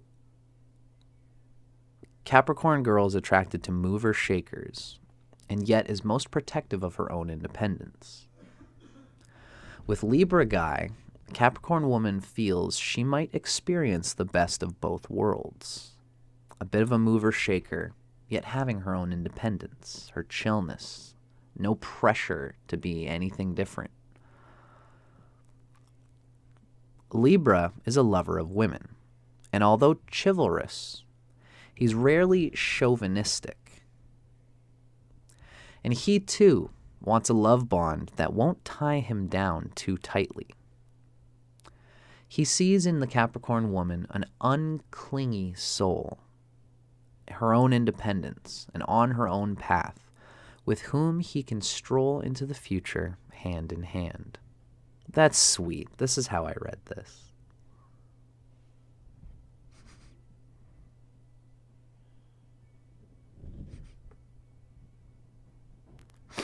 I'm just reading the comments. It's nice to see you guys rolling with me here. Now, let's check out the compatibility between Libra man and Capricorn woman.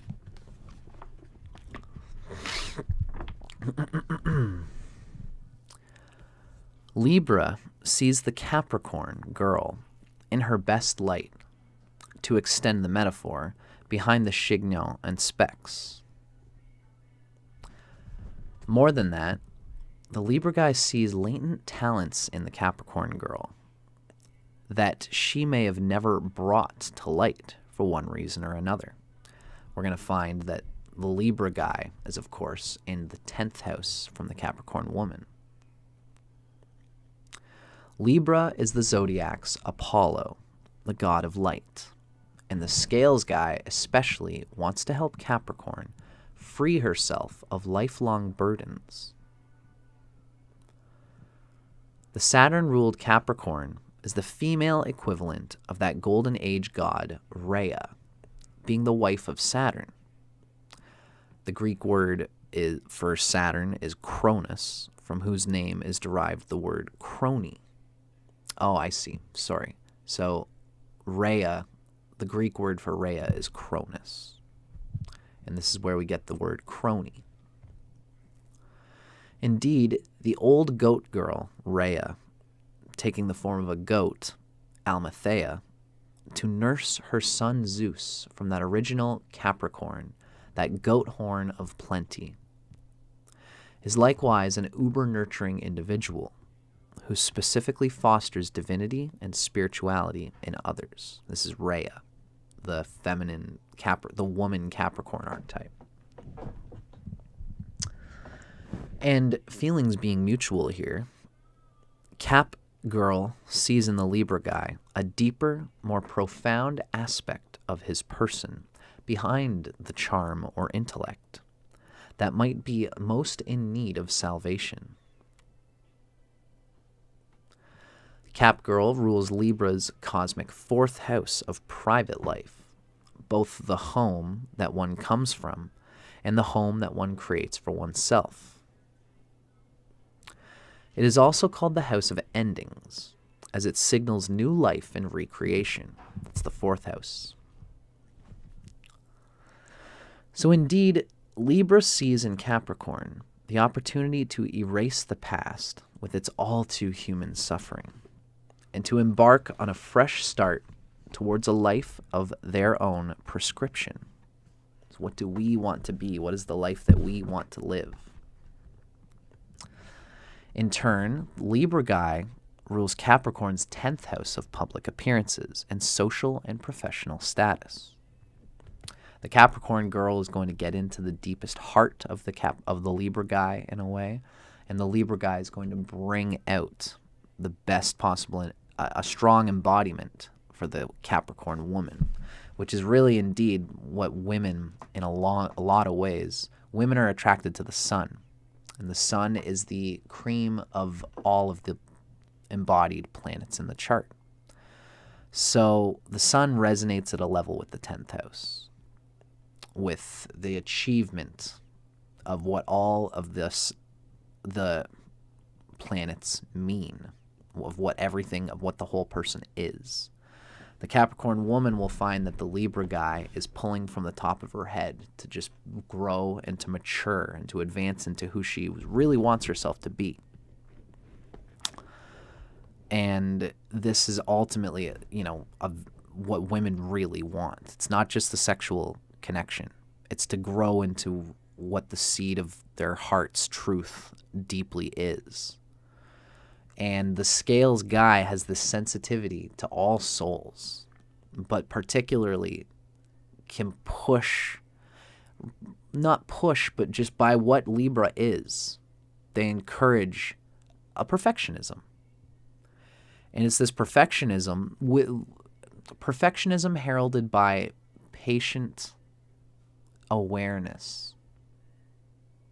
The Libra guy is just aware of what the Capricorn girl is trying to do.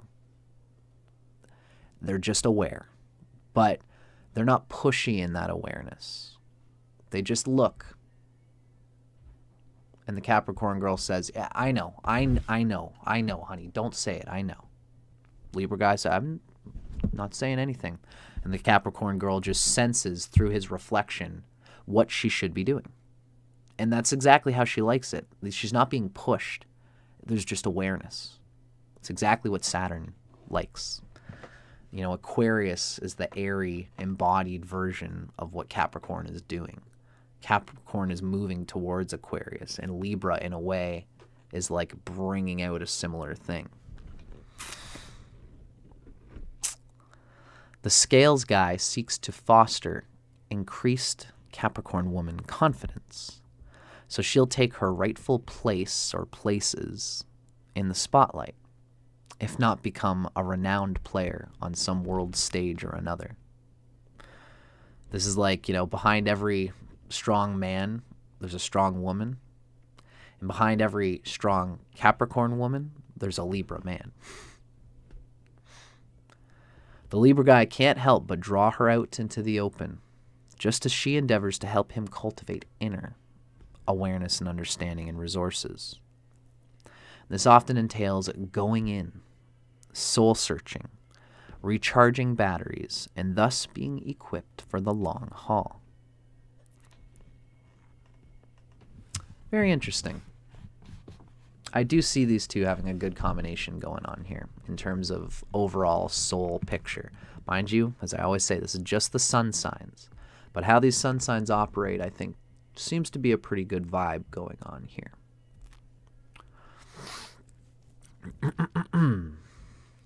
Now, let's look into the carnality.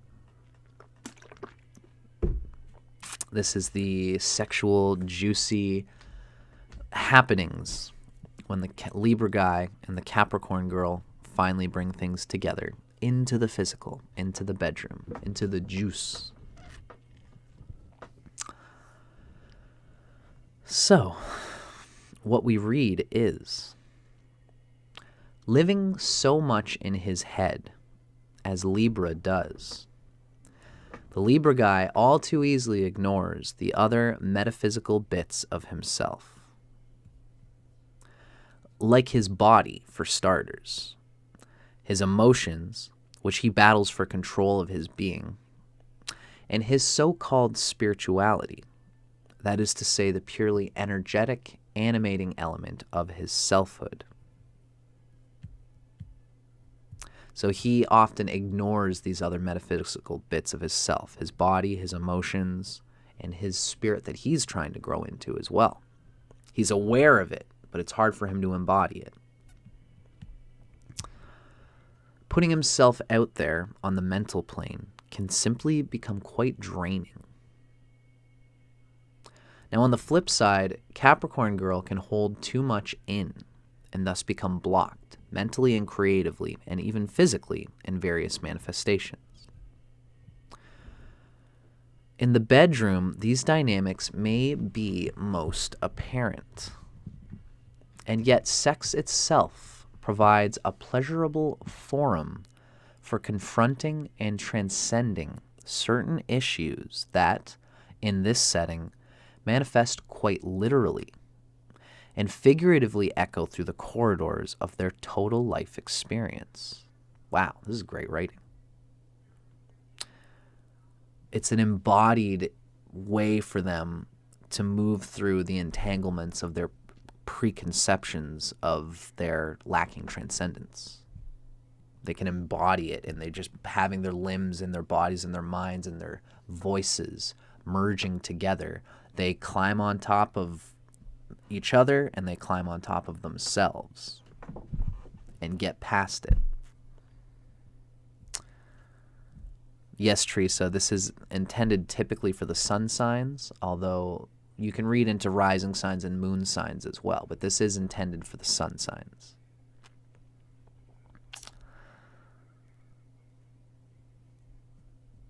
Now, just as Libra might get ahead of himself in life, so too he must strive to stay in the moment in the bedroom. Of course, there is great benefit to his brain being a primary sexual organ, as it provides him a natural and indeed unconscious ability to be a most artful lover, like a painter intuitively knowing where to make the next brushstroke. This is also why it's good for everybody, but it's especially good for Libra man to get into Tantra. It's the idea that you are not trying to run away from the present moment. It's really meditating in the present moment with a person so you don't have anxiety about performance. That's a very important thing for Libra. And someone earthy like Capricorn, who has such a voracious sexual appetite in her own way, but it's for a sensual appetite. She's not necessarily, she'll bleach a lot of that performance crap out of the Libra. It's like, you don't got to be on here. You just got to be on me. And we can just be here and we don't have to go anywhere. You don't have to do anything. You just have to keep feeling those good feelings. Libra, a rather abstract painter to boot, goes into a similar zone, using hand, mouth, member, even toes if it strikes him, in the full composition of his lovemaking. And the Capricorn, now more blank canvas than open book, is under blissful attack by this sexual artiste who expresses himself with lightning speed and delicacy. Capricorn might wish for more realism or the deliberation of an old master, rather than expressing himself so conceptually in energetic flashes.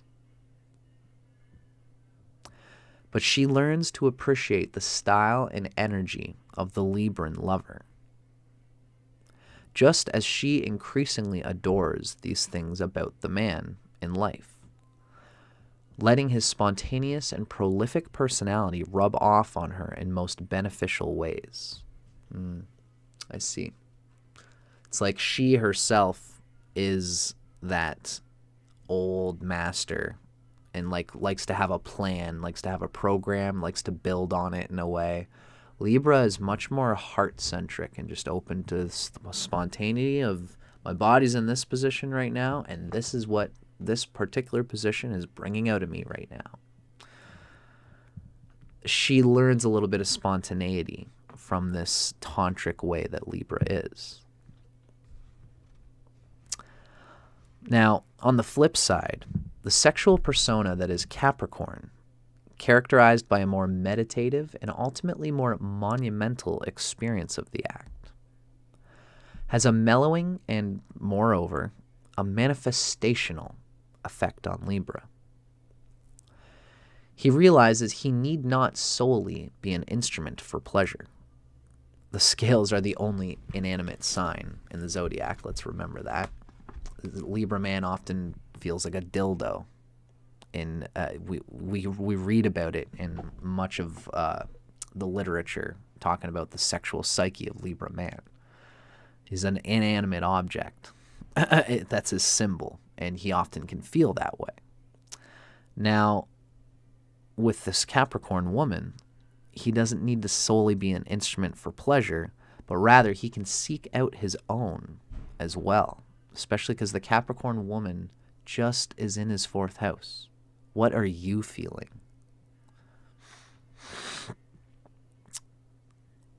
Though putting a lover's excitement first is to be praised, he should allow himself to feel and embody the experience for himself.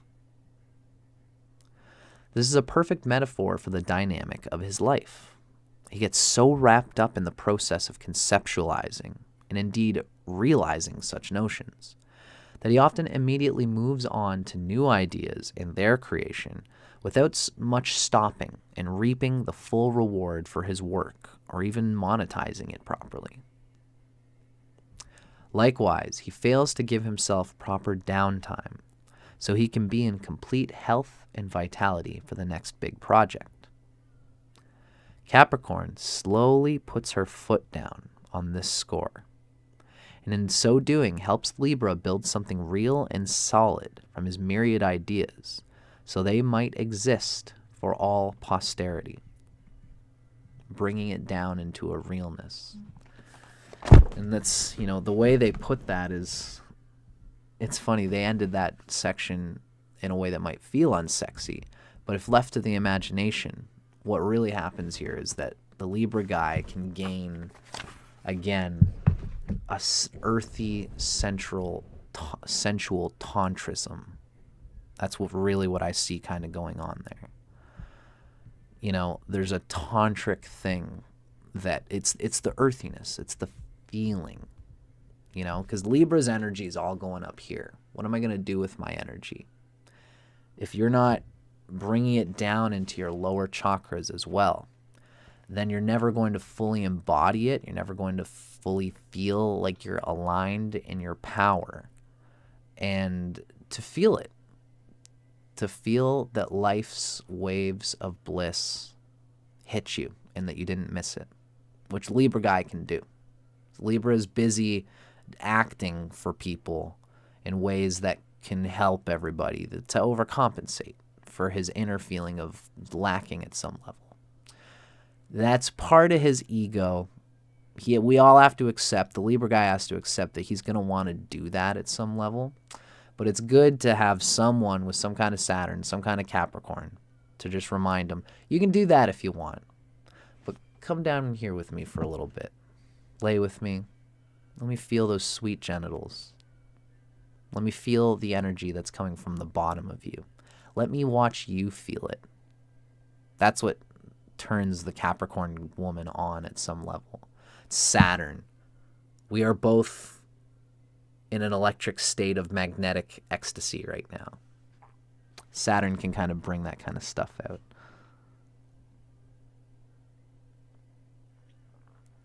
Yeah, I agree with Zuleika, and that Zuleika says, I think Capricorn and Libra end up being much more balanced than oppositional in practice. I think it's especially Venus in the Libra and Saturn in the Capricorn. To me, those two are best friends in Vedic astrology. It's because they're encouraging each other towards the bliss that each other seeks, but in real, on the case of Saturn, but ultimately earthy, sensual. Like Saturn cares about its vehicle. Saturn cares about the ergonomics of the situation. Capricorn is not gonna, when they have a chainsaw or something, they know when the chainsaw is getting chunky, so they take it off the blade and they oil everything and they make it all good. They learn the design of their instrument so that they can keep using it for a longer period of time with less resistance. Saturn is like this. Even though Saturn is real, Saturn will remind you that you have these limits, that this last time we did this, you felt you were performing too much and you came too fast and you felt embarrassed, and I didn't give a shit about any of that. I just loved lying with you. Let's try that. Let's just go without this performance, because she's learning the design of Libra. That's how I read that going on anyway there.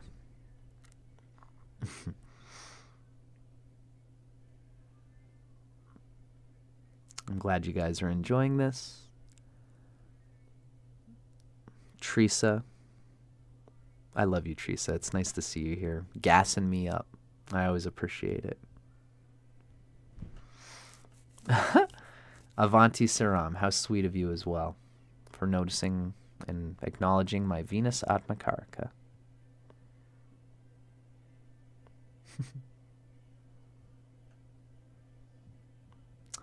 I love it, you guys. Nice to have yous here. Ah, good one, Zuleika. Zuleika just said about this combination. Aesthetics meets practicality. And if I'm reading it correctly, it's the aesthetics of the Libra guy, meaning the practicality of the Capricorn woman. I love it, Zuleika. That's a great way to put it.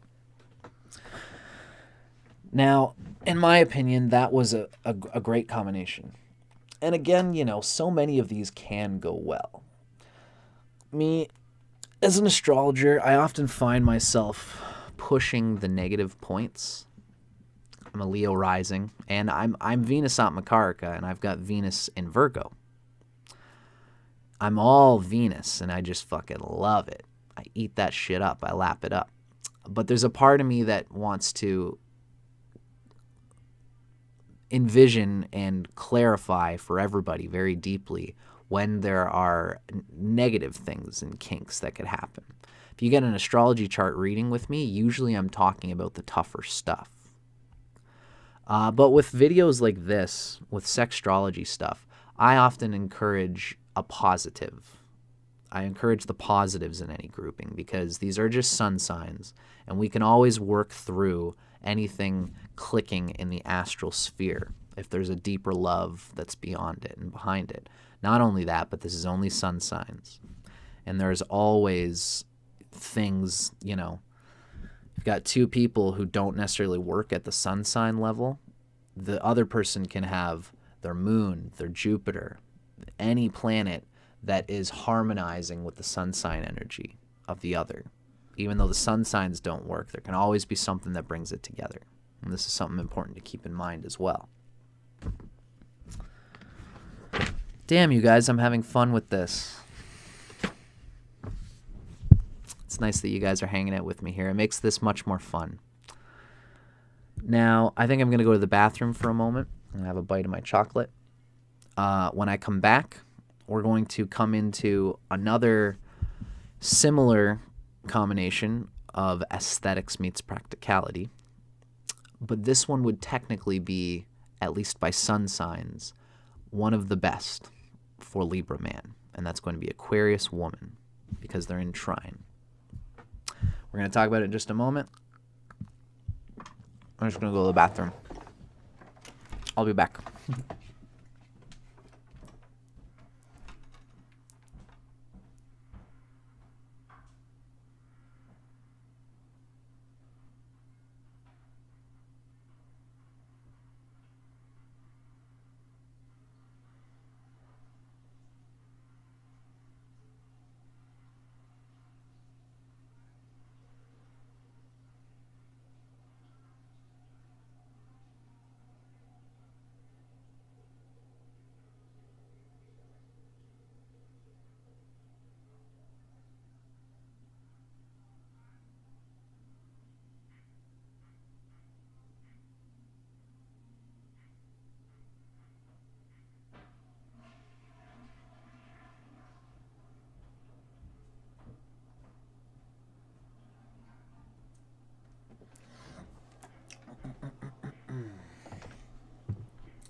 You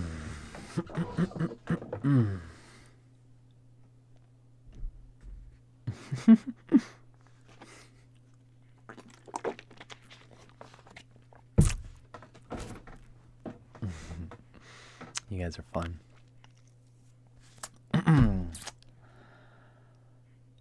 Okay. Ladies and gentlemen, and everything in between. Welcome to another episode of How to Rock Astrology.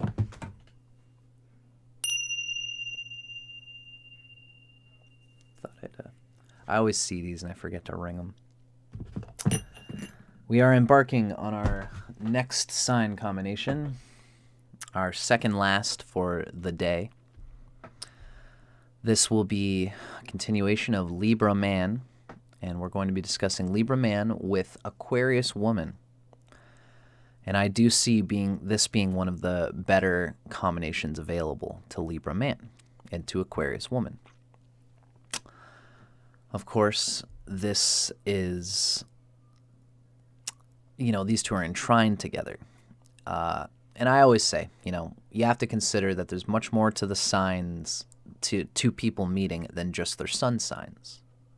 But it is nice when you're in a trine with the sun signs.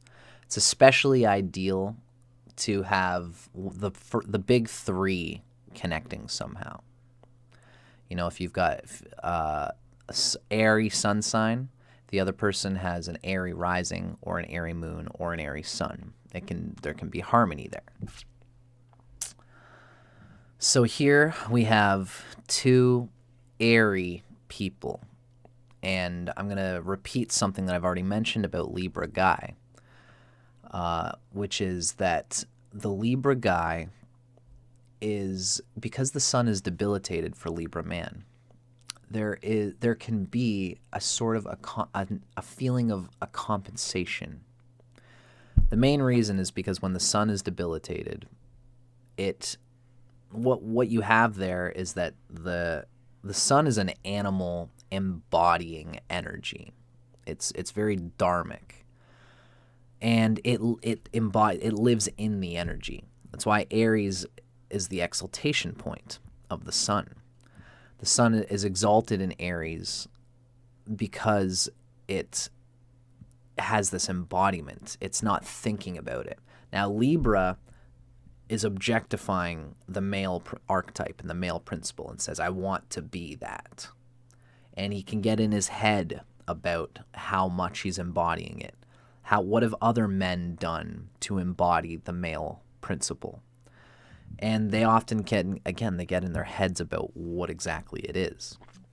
So this is why Libra sun can often do well with a little bit of a tough mothering partner. They like a partner who is going to push them to be their best, push them to grow, push them in a way to be the best person that they can be.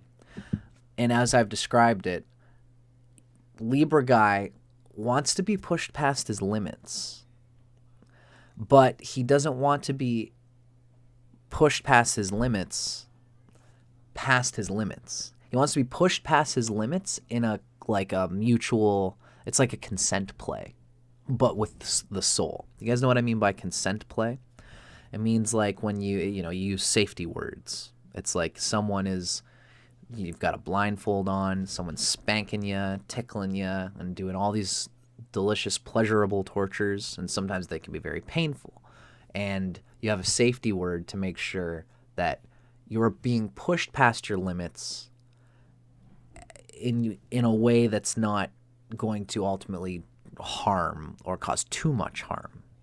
And then you use the safety word, or you use yellow light, and the person knows that they're pushing you too hard and needs to slow down a bit.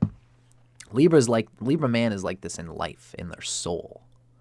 So to have a partner who is going to push them, but in a way not, still be individual, still,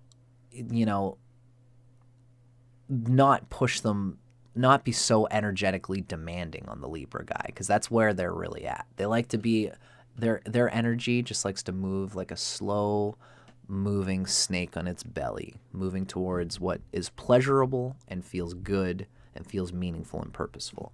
That's how a Libra guy operates. Now, a great phrase that our friend Zuleika in our chat mentioned for the previous coupling, we were just talking about Libra sun guy, or Libra guy with Capricorn woman. Zuleika said that a good phrase to encapsulate it is aesthetics of the Libra meets practicality of the Capricorn woman. Aesthetics meets practicality.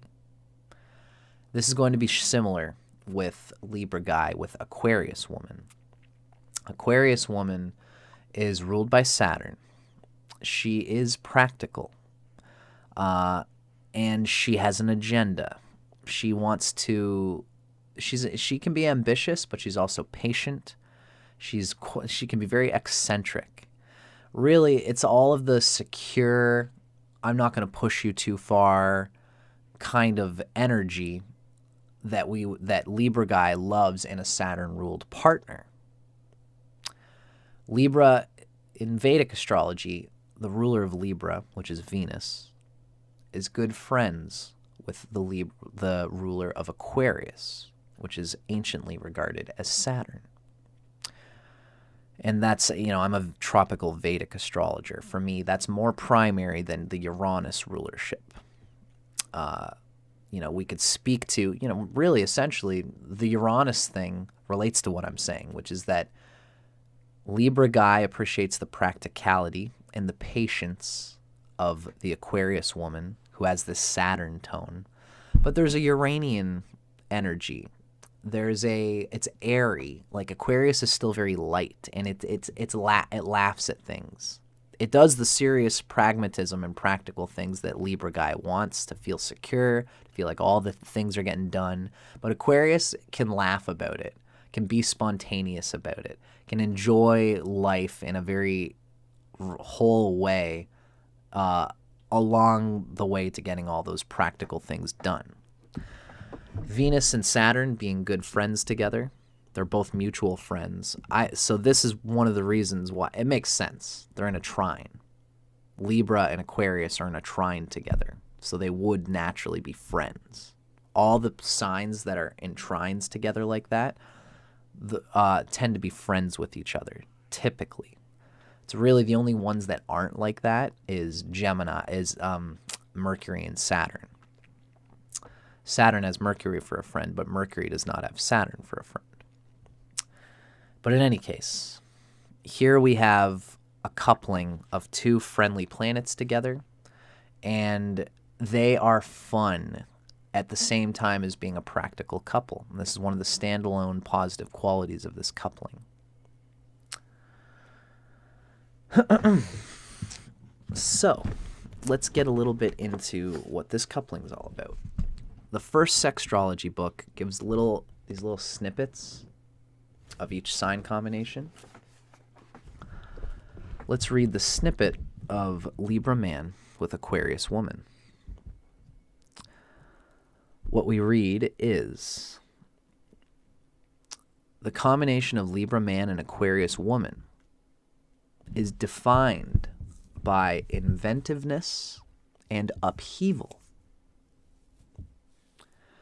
Some say these two are strange, to say the least. These are abstract thinkers. They share a mental affinity. Each certainly impacts the other's state of mind. Enthusiasm can turn into zealotry. The enthusiasm between these two for anything. Idealism, activism, thinking that they should do something for friends. And in bed, there are no hang-ups between these two. Ooh, I can't wait to talk about it. I think this one's going to be a juicy one.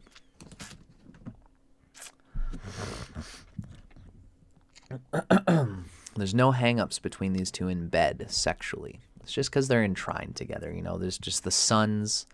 When the sun is conjunct another sun, it's combusting each other. There's a little bit too much of that energy there. The sun in opposition can be good for each other because the sun is hitting each other. When they're in trine, the suns are aspecting each other, which, again, these are sun signs in particular that these books abide by. And if the suns are in trine together, we have to understand that the primary reason why souls come together is to embody the divinity inside of each other. Really, a relationship is an extension of the divinity and the soul experience of God that is inside of ourselves. The other person is the reflection of the God seated in what we have been since the moment we were born. The suns being in trine to each other shows, because the sun is a bit malefic. but the sun is the sattvic malefic. Mars and Saturn are malefics that can be a little bit more tamasic and even rajasic. The sun is sattvic, which means there are pressures that we give each other in relationship that are conducive to evolutionary maturation and growth. So when you see two sun signs and they're in trine, what's happening is that they are pushing each other to grow and mature in the soul in an evolutionary way, but they're doing it in trine in ways that I would want that to happen to me. In this case, it's air signs. So they are pushing each other to bring out the best in themselves. But it's like two master soccer players who are living for the same reason, playing soccer for the same reason, or two golfers who aren't necessarily looking to compete, but they are. These two will compete with each other. And they'll do it in a friendly way because they love that this is the one person who I can compete with harder than anybody, and I still love them more than anybody else. You know, that's what happens with the trines.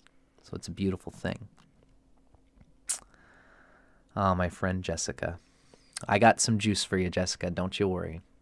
And I should say to everybody, you know, I can relate to what is being expressed here. You know, I recently broke up with my girlfriend of a long time. And so I've been practicing male solo tantra. And I think it's good for anybody to experience the bliss of their own bodies by themselves. Because A, it'll make the interconnections you have with another person that much better because you've tuned into your own body. But B, I found for myself, because I'm so much Scorpio, I can be a horny bastard. Since I've been exploring male solo tantra, I have been able to tap into, in my, divinity expressions, in my meditations, including my sexuality in that, so that I can explore my sexuality, not feel antagonized by it, accept it as part of who I am. I am the pure essence of love embodied. That's something I've been saying to myself in these moments. And it has allowed me to kind of, to get the energy out in a way that's not antagonizing. You come from the heart. And then that way, when you go and meet people in the world, you don't have a sweet tooth. You're not ignoring all the red flags just for the little bit of sugar that they promise. You can embody fully what you're looking for in a person. And I hope that, that thinking in this way has been a way for me to tap into the deeper aspects of a relationship. I digress. I'm mentioning it because it was asked in the comments. And, oh, it's okay, Teresa. Teresa is mentioning that you're making sure that I'm all good after having recently left my girlfriend. It's okay. I was just saying earlier in the podcast that there's no bad air between us. We still love each other. We're good friends. I make sure of that because it's very important to me. I try to connect at the soul level with anyone I get with, and I don't like it to end ugly if it has to end. And it went well. And thank you for asking, Teresa. Nice. And Jessica has mentioned that this period has been good for you. It's almost like you're probably coming into an attunement with what you're really seeking, Jessica. Because you haven't been by yourself for a long time, and that's awesome to hear. So let's keep this train a-rolling, folks. It's okay, Teresa. No worries. But thank you for sharing, Jessica. I understand where you're at, and I appreciate you sharing. Now, since we are at a podcast here, I'm going to keep the train a-rolling in terms of how what we're talking about relates to the Libra sun man with the Aquarius woman. And I think this is true of everybody, to be able to love yourself. And I think everything I've been describing here in terms of solo male tantra, I think is especially useful to any Libra man. probably to all, I can't speak for the other gender, but I would say that this is probably useful for everybody to be able to do this sort of thing, to be able to come into self-love in order to share and experience the self-love you have with those that you connect with. Now, let us see how this lovin', this juiciness, operates through Libra man with Aquarius woman. Awesome, Jessica. I'm so glad to hear that. So now we have Libra man with Aquarius woman. Our book calls this the jury, which is probably interesting because these two are probably both real, how would you say it, people watchers. These are two people who they probably enjoy talking about because they're air signs. So these are people who enjoy human interaction, how it works. They're both psychologically minded. Libra is just pure psychic sensitive. And Aquarius is like psychological minded. Aquarius understands things as processes in a Saturnian way. You know, Saturn understands processes, the mechanics of something. And Aquarius is the airy embodiment of that mechanical processing. It's the human, they understand the human dynamic of growth, of relationships, of tension and release.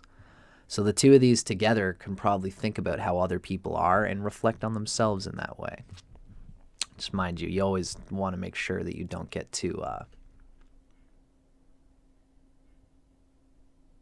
paying more attention to other people than your own energy field. Because at some level, as I like to say, what other people think of me is none of my business.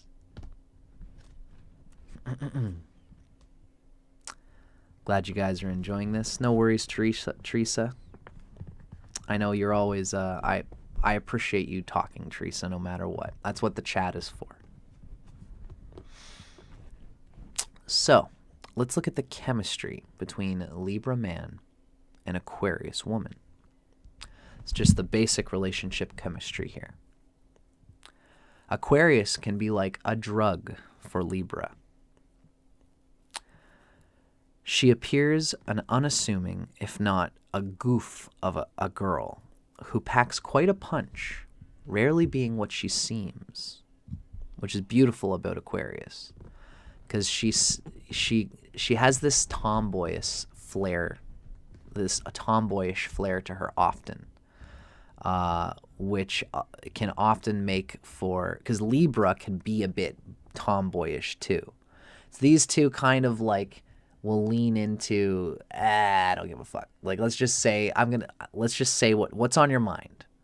I've seen this coupling interact before, and it can be very awesome because they're so sensitive. They're very sensitive, but they will talk about things that are over the top about each other's sensitivity and bug each other about it and take each other down a peg. Like, I know that you're that sensitive about that thing, and I'm the only person in the world who will jest and be playful and flick that point of sensitivity, because nobody else will in that way, you know?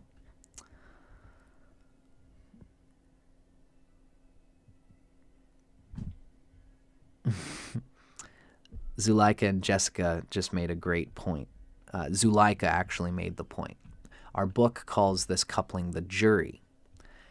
Libra is associated with balance and justice in the scales, and Aquarius is ruled by Saturn, who also doles out its own justice. So these two are talking about things in this justice sort of way. And that's awesome that you made that point, Zuleika. So it's interesting to see how this comes through with these two. So the Aquarius girl can pack quite a punch, rarely being what she seems. Now to Libra, who can feel like something of an anomaly himself.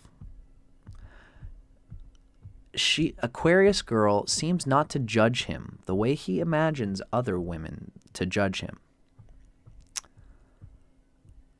rating him against other males. Right. Okay. So Aquarius is such an individualist, just has no standard, but other than this weird eccentric alien inside of herself. So the Libra feels that, because Libra is the scales. Libra can't, to his own fault, the Libra is sensitive to what other people think and to how other people think. And the Libra guy is sensitive to a fault of just thinking about the fact that you are a human woman, and human women have this pecking order thing. There's a social hierarchy status of what makes a man the best man a man can be. Libra is, again, sensitive to the archetype, and they objectify it to the point where it's hard for them to actually embody it. This is the archetype and this is me. How do I relate to the archetype? Again, Aries doesn't think that way. Aries' exalted sun just does it. But the Libra is stopped by the flow. Aquarius woman, the Libra guy seems to acknowledge that this woman is an alien. And so she doesn't seem to judge the Libra guy in the same way that he thinks other women do, which probably at some level they do, but they probably don't as much as he thinks. So there is an immediate mental affinity here, and as well as mutual creative inspiration.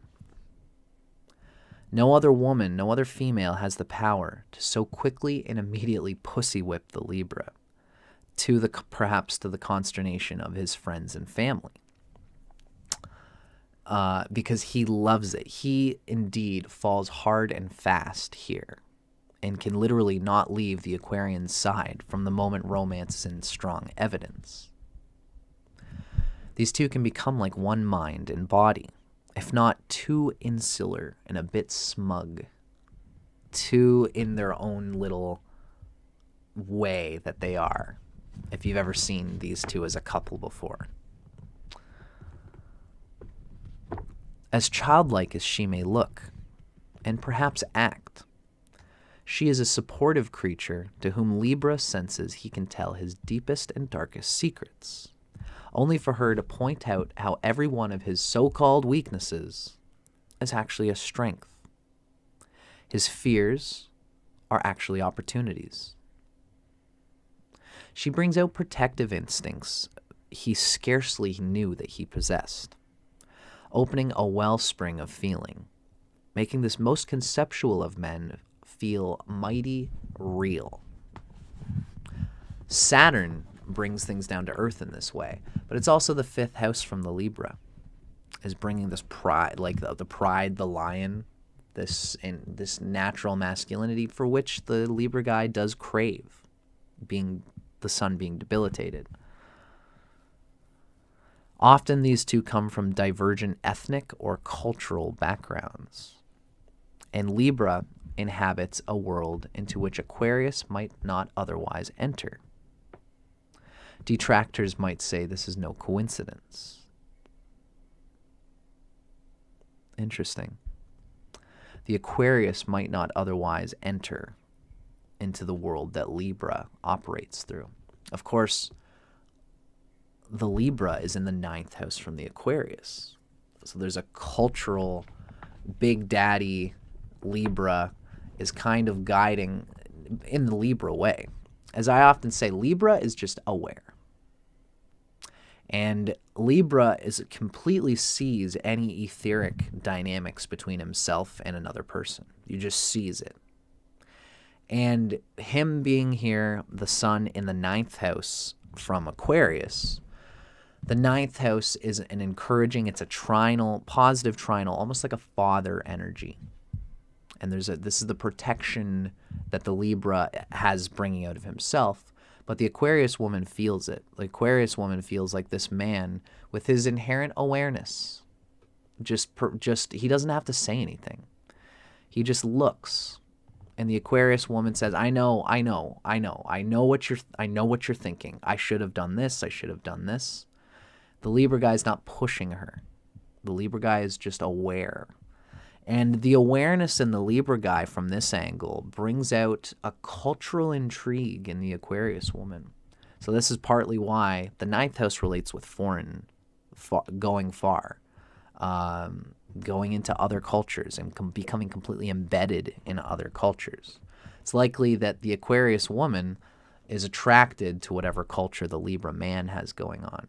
And the Libra man feels protective of the particularity that is this Aquarian woman.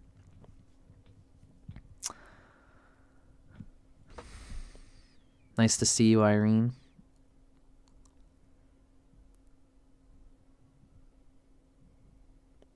Okay, sweet. So Teresa sees Avanti and Zuleika and Jessica. Awesome. Nice to see you, Irene Mack. My three ladies who have been in so many of my episodes. It's Irene, Susie, and Teresa. And it's nice to see new faces popping into these podcasts as well. That's including Zuleika, Avanti, and Jessica. Jessica's been with us for a long time as well.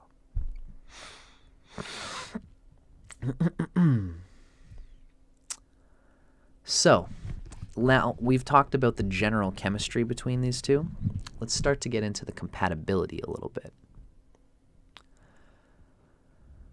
Now, Libra inhabits a world into which Aquarius might not otherwise enter, except through the Libra guy.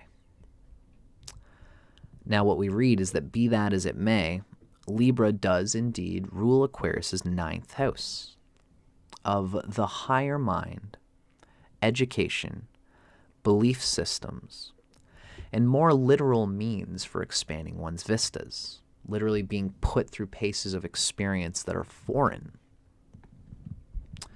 which can be deeply enriching.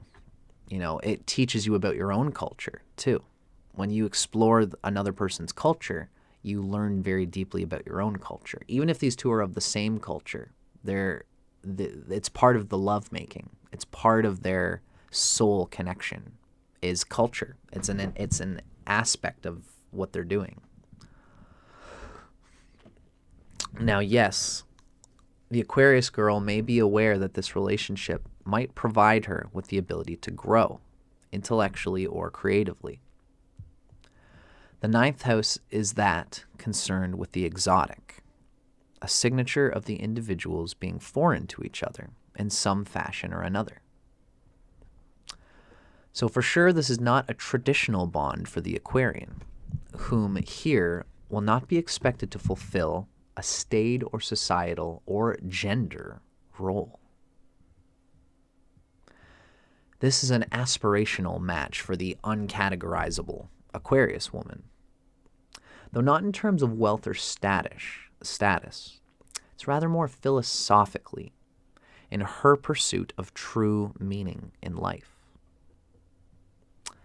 So Aquarius, in turn, is the fifth house from Libra. The fifth house is pleasures, including love affairs, creative work, children, socializing, and all such amusements. So for starters, the water bearer strikes the Libra guy as that eternal child, the eternal teenager, a woman determined to keep a sense of play alive in her life and to approach relationships from that same innocent, friendly perspective. These two can both have a friendship thing, and being good friends is important for all the air signs. You know, we're friends first, and when we get together, we're lying in bed and we're friends and we're just having just so fun. It's like a sleepover. And then, you know, it's just all fun and games and just like, you know, I just love this. I just love this so much. And then one person puts a hand on a leg. And then it's suddenly friendship and more. That's how often these two would probably operate. There's little baggage that the Aquarius woman brings into this bond. And with her, he feels that even doing the nastiest things in bed smacks of two kids exploring each other for the first time, playing doctor. Having children with such a lady also appeals to the Libra guy. He is predisposed to eschew leading a so-called serious life. As it is. And Aquarius not only gives him license to feel like a silly goose, like a goof, like we're just two kids having fun. She also poignantly portrays the importance of approaching life in this manner. This is true of air signs, it's true of Aquarius, it's true of Libra, but it's also true of the two of them together, being in the 5th house arrangement especially. The 5th house is specifically concerned with the love one gives, in contrast to its so-called opposite, which is the 11th, and that's the love one receives. For the scales, the Libra, the only inanimate object in the zodiac, the only inanimate symbol, love tends to be something conceptual. But here he will feel it acutely, and he will need to bestow it wholeheartedly. Oh, thank you, Jessica. Jessica has just supported my channel with a little bit of a tip. That's very sweet of you. It's never expected, but I deeply appreciate it.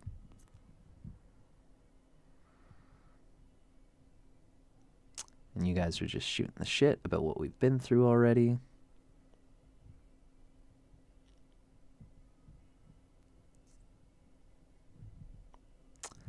Very good.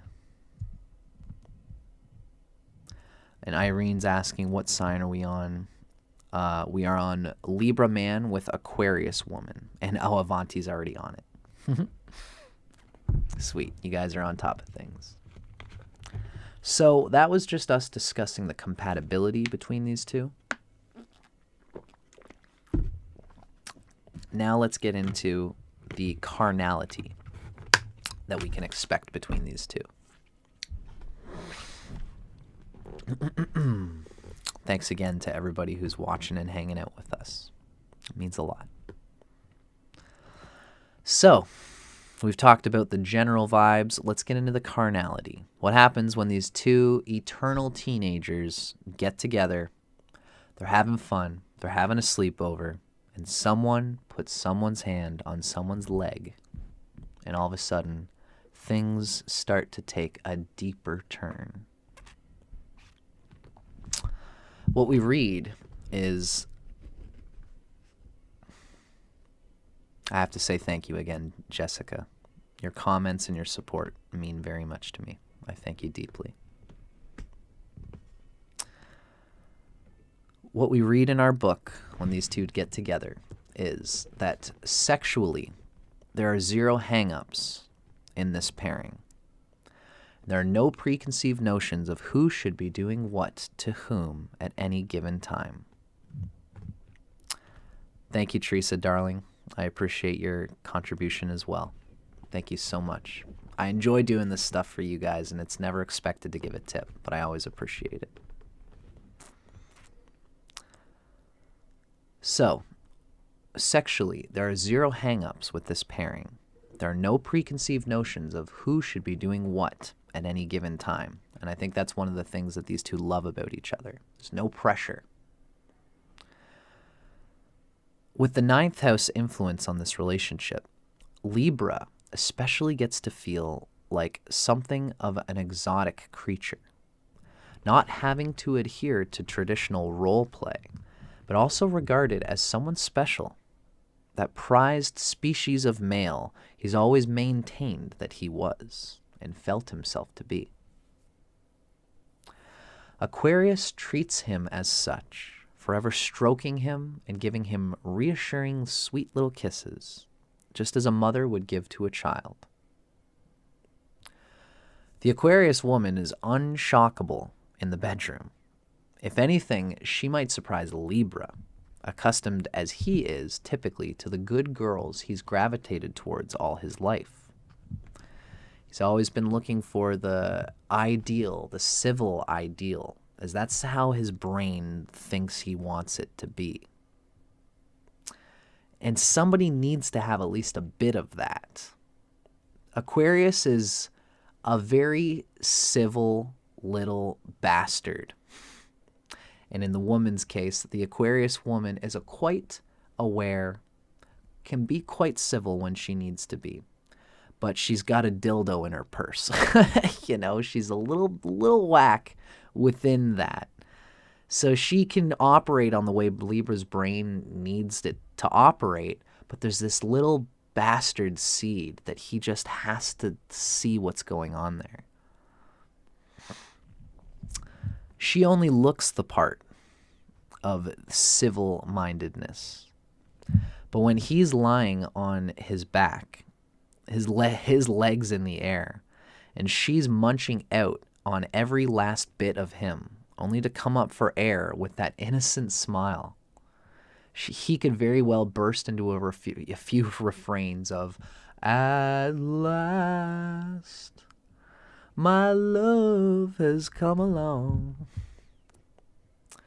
But that fifth house of love bestowed makes Libra want to please the water bearer tenfold. There is nothing he wouldn't do for her. And yes, astrology makes much of Aquarian's kinky side. And in truth, she can go there with most guys. However, the means of expressing her affections and sexual desires, being here one and the same, err on this side of wholesome with the high-minded scales man. Still, Aquarius will gently impose her tastes and preferences.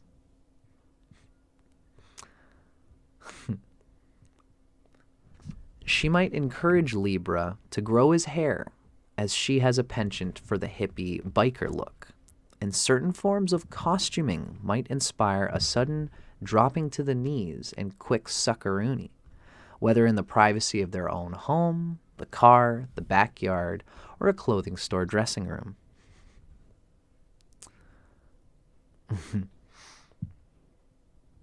I'm glad you dug that one, Irene.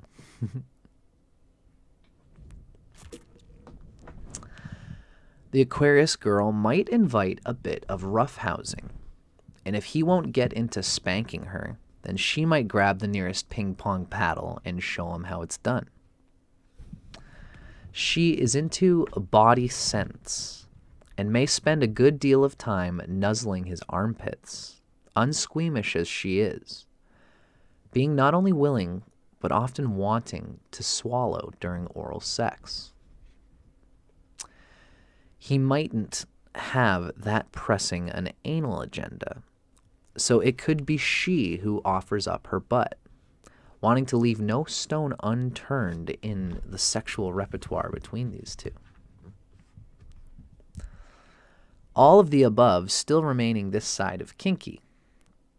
If she were to step just slightly over the line, then she might explore some bondage fantasies, only with Libra in the role of captive. Those thigh-high boots she bought might just get her more into character. And if he doesn't want to lick them, he doesn't have to. It's only a suggestion after all. Damn. And she's clear on the fact that he's probably not into water sports. But since he's already tied up in the bathtub, she may as well let loose and see if he might not enjoy the sensation just a wee bit. A little friendly, harmless exploration. Ahem.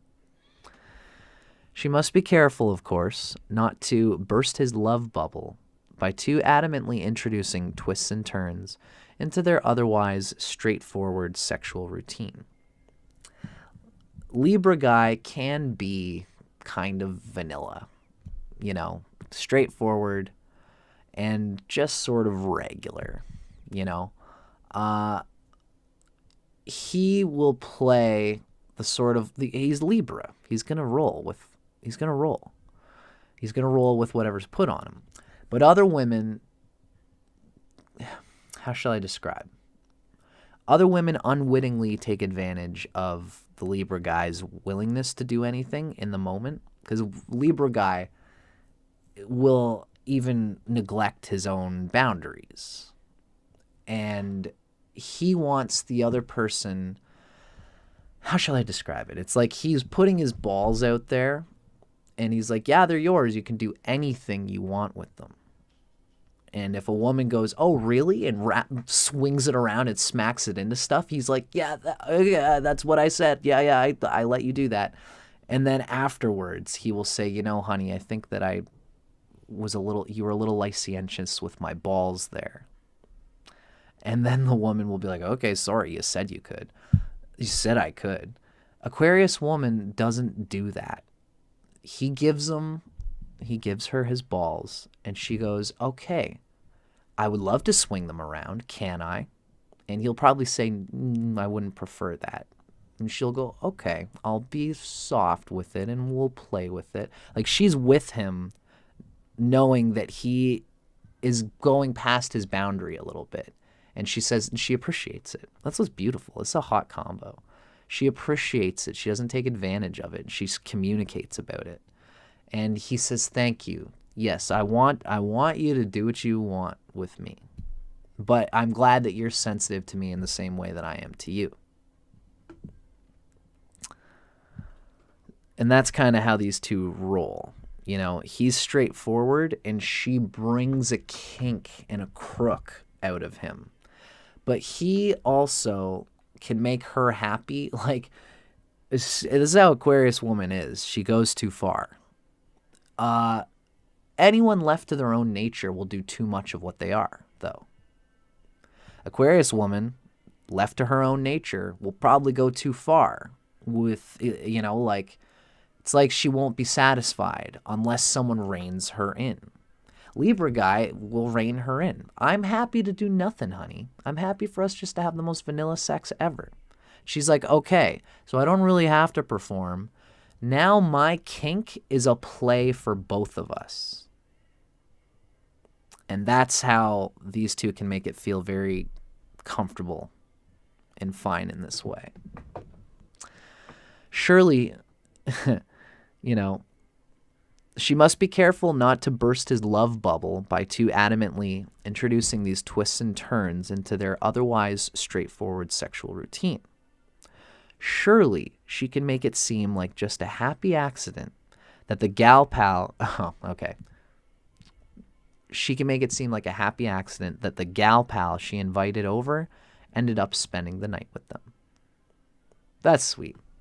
You know, she can just make it seem like a happy accident. Meanwhile, she was probably thinking about it the whole time. And then the Libra guy gets to have his Aquarius chick with some other chick. And, I mean, that's poly. That's a whole other world. That's a whole other dynamic that has to be moved through. And these two could make that kind of thing work. Poly has its own reality of where the lines of pleasure and love and connection and security. And that's a whole world that we'd have to get to in another place other than this astrology episode. But as it stands, these two have this lovely relationship. At this, again, you know, when there are tough sun sign combinations, I find myself saying, remember, this is just the sun sign. So it's not going to be as bad as the worst that is described here. Same thing on the positive end with two sun signs that go together well. These are two people whose sun signs are in trine. They can push each other in a juicy way to explore in a harmonious way so that they understand each other. But these are just sun signs. There's going to take more than just being a Libra and an Aquarius woman, Libra sun and guy and Aquarius woman, for a love to last longer than just a sexual connection or just a friendship connection or whatever. Love's a fickle thing. So you gotta read more into than just the.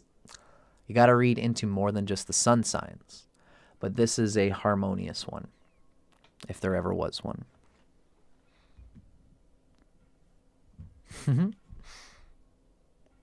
So I'm glad you guys have enjoyed that.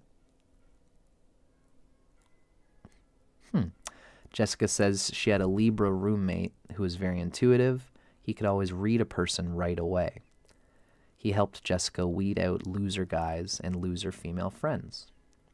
Libra guys are cool like that. They're just fucking real, and they're super sensitive. Aquarius people can be like that too, but Aquarius has a whole deep conceptual mind behind it, which can be why they are the way they are in that way.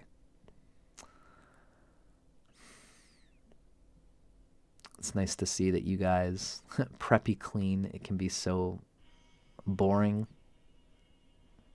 I'm glad that you guys are enjoying this. It's getting hot in here.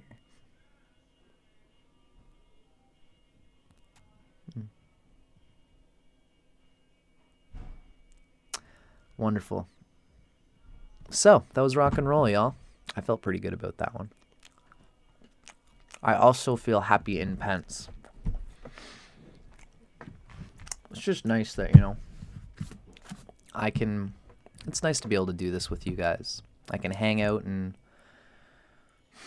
read astrology, which I'm so passionate about. It's not very often that you can do something so constructive and even so emotionally enriching and have an erection the whole time. This is the life I'm building for myself, ladies and gentlemen.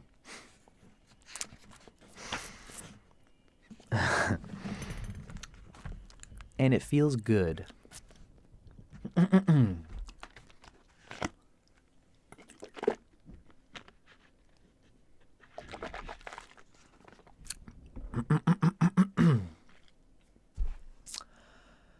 So that was fun.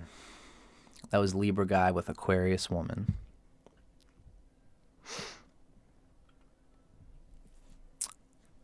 So, the next thing we're going to be moving into is Libra man with Pisces woman. And looks like this will be our last one for the day. I think this went pretty well. I'm glad to be... Suleika. That's funny. I try to keep it subtle.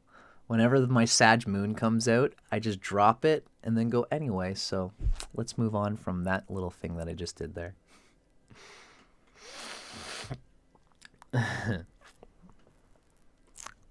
I love doing it. So this is a good time, folks. I'm going to be trying to do more of the sextrology stuff. These last long because I enjoyed going through them, and I don't want to cheapen it out. I want them to be nice and long and juicy. So this is why I am going through them in the way that I am. It's going to take a long time, but there's been a time where these weren't as juicy. Now that I'm going through them, it feels pretty good. So as we go on, I'm going to mix the sextrology episodes into the Lagna series and the Nakshatra series. I'm just going to keep it all going until it's all flushed through. Eventually, I think I'm going to be moving towards yoga and even Tantra. I feel a calling there. So eventually, I'm going to be moving into my yoga channel, Dustin Cormier Yoga. And you'll be seeing me kind of discussing stuff in an embodied way from there. But this is a cool, fun way to rev it all up, And I'm glad you guys are enjoying it as well. Now, let's go from here. Next up, we're discussing Libra man with Pisces woman. Check. Action. This is the next one that we got going down here, folks. Libra man with Pisces woman. Now, Pisces woman has got a good sun. The sun is happy in Pisces. Pisces is ruled by Jupiter, who's friends with the sun. And Pisces is right next door to Aries. Pisces is one of the best places for the sun. Probably the second best place. Leo would technically be the second best place, even though Leo is still pretty close to Libra, and it's behind Libra. It's moving towards debilitation. but Leo is still the sun's own sign. So outside of the sun's own sign, Pisces is the third best sign for the sun, at least by sign. Remember, folks, these are just sun signs, so they're only going to have so much to do with what's going on in a person's reality. Now, Pisces sun woman is a very mystical, flowing character, and she's soft, although I often say Pisces people are much more bouncy and funky and virile and vital and lively than most people think.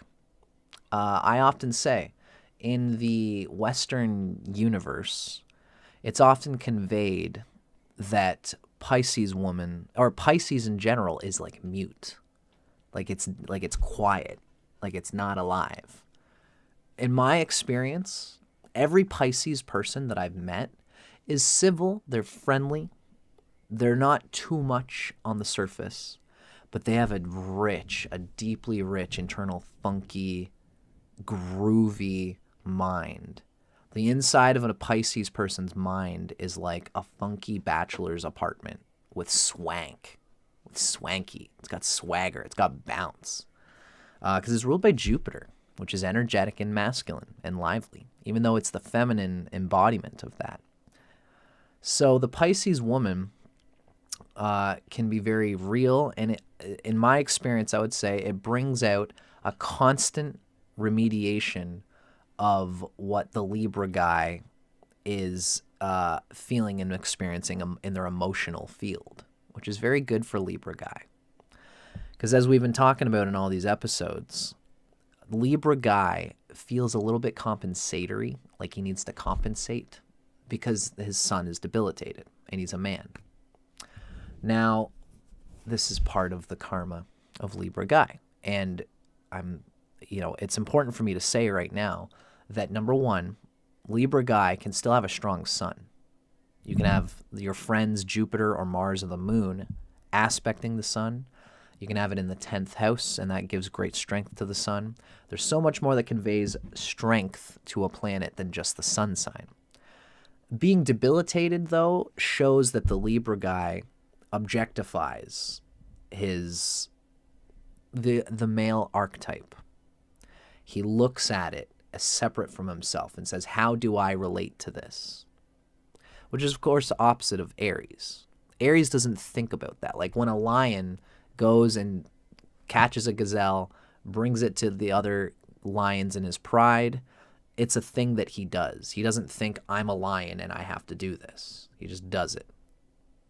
Libras can get in their head about doing it, about being a man and whatever being a man means. So Libra guys often do well with someone who can kind of push them and encourage them to, again, as I've been saying in all these, to go past their limits, but not in a way that pushes them past their limits, in a way that pushes that past its limit. Libra guy likes to comfortably be pushed through mutual, what's the word? It's like consent. He likes to consent to being pushed beyond his limits.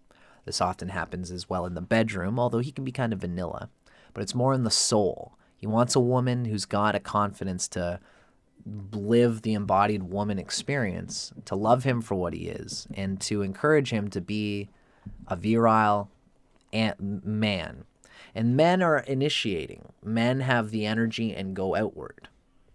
Libra guy doesn't initiate. Rather, he rolls into sex. It's like he puts his belly out first and then rolls into it. And it has to feel organic and natural and comfortable for him. The Pisces woman is probably a bit of both, because Pisces is in the 6th house from Libra. So the Pisces woman is going to kind of light a bit of a fire under his ass, but she probably does it in a way that Libra guy also does this for other people. It's just by being aware. Her awareness of her being a woman and him being a man, she just perpetuates it. And he's sensitive to her sensitivity. Libra guy is sensitive in an etheric way, a mental way, a conceptual way. Pisces woman is sensitive in a emotional, psychic way, in a felt, a feeling, a lower chakra way than Libra. Libra comes from the heart chakra. Pisces is down in the Svadhisthana chakra. Pisces is feeling the traumas that the Libra guy felt when he was a teenager, feeling emasculated. Now, he doesn't want to operate from that place. He feels that there, all the stuff he's locked up in there. He's okay, so this is what I am, and I know what has worked for me in the past in pleasing women. And he puts himself into a performance as a servant. I'm going to serve you. Pisces woman helps him to grow at the Svadhisthana chakra level, the lower chakra, which is, like she speaks to it. Like, why do you feel like, that you have to perform? Why do you feel like you aren't, like, that you have to put on an air in order to be sexy? Or why do you feel pressured to make love to me in a certain way? The Pisces woman will just, like, she just feels it and just, like, doesn't necessarily bring it up directly, but she'll talk about things in their dating that just, she'll sense it and she'll say it. And he won't know where she's coming from in these directives until later on. Eventually he'll see that she's been moving through, making him look into his past and see what's obstructing his virile energy at the Svadhisthana chakra level. She does it indirectly. She's not like Sagittarius, who can be a bit daunting for Libra guy. Pisces woman, I think, is going to be good. I think that these two will just have to feel out the differences of him being a mentally etheric-minded person and her being an emotionally minded person. These two would come together in different ways where the Pisces chick can bring a fun animal energy that is different from what Libra guy is typically used to. The rulerships, Pisces woman is ruled by Jupiter, and the Libra guy is ruled by Venus. And these two are not the best bedfellows. They can be overindulgent, which is to the detriment of Jupiter, and might even be at some level slightly to the detriment of the Jupiter inside of both of them, where they probably feel they love and just, they feel compelled to get into sexual energy together. But they have to be careful that they don't end up feeling used by the situational circumstance of Venus and Jupiter coming together. That might abuse the Jupiter inside of both of them by just feeling the Svadhisthana chakra energy that they bring out of each other. I think the Libra guy's straightforwardness will encourage a heart center that is more than just strictly pleasure and enjoyment for its own sake. But the Pisces woman will encourage that's sex and enjoyment and joy are not something that are evil. They are good for us. They are us enjoying life. And emotions and rest and pleasure are emotionally practical. And the Pisces woman especially knows this. These two will get into, the Libra man will say, yeah, I get that. And we will do it. But after that, there has to be an end to it. And then I want to be a career person. I want to have things going on outside the relationship. It's them getting out of the morass of sexual and pleasure energy through Libra guy probably wanting to do that, while the Pisces woman kind of pulls him back into it. That's a dynamic of theirs that I think that these two would have to experience. My thoughts at this level of these two. And I'm glad you guys agree. Susie Underwood says, my husband calls the strong Pisces character as whale Pisces, which is strong and deep. I definitely like that.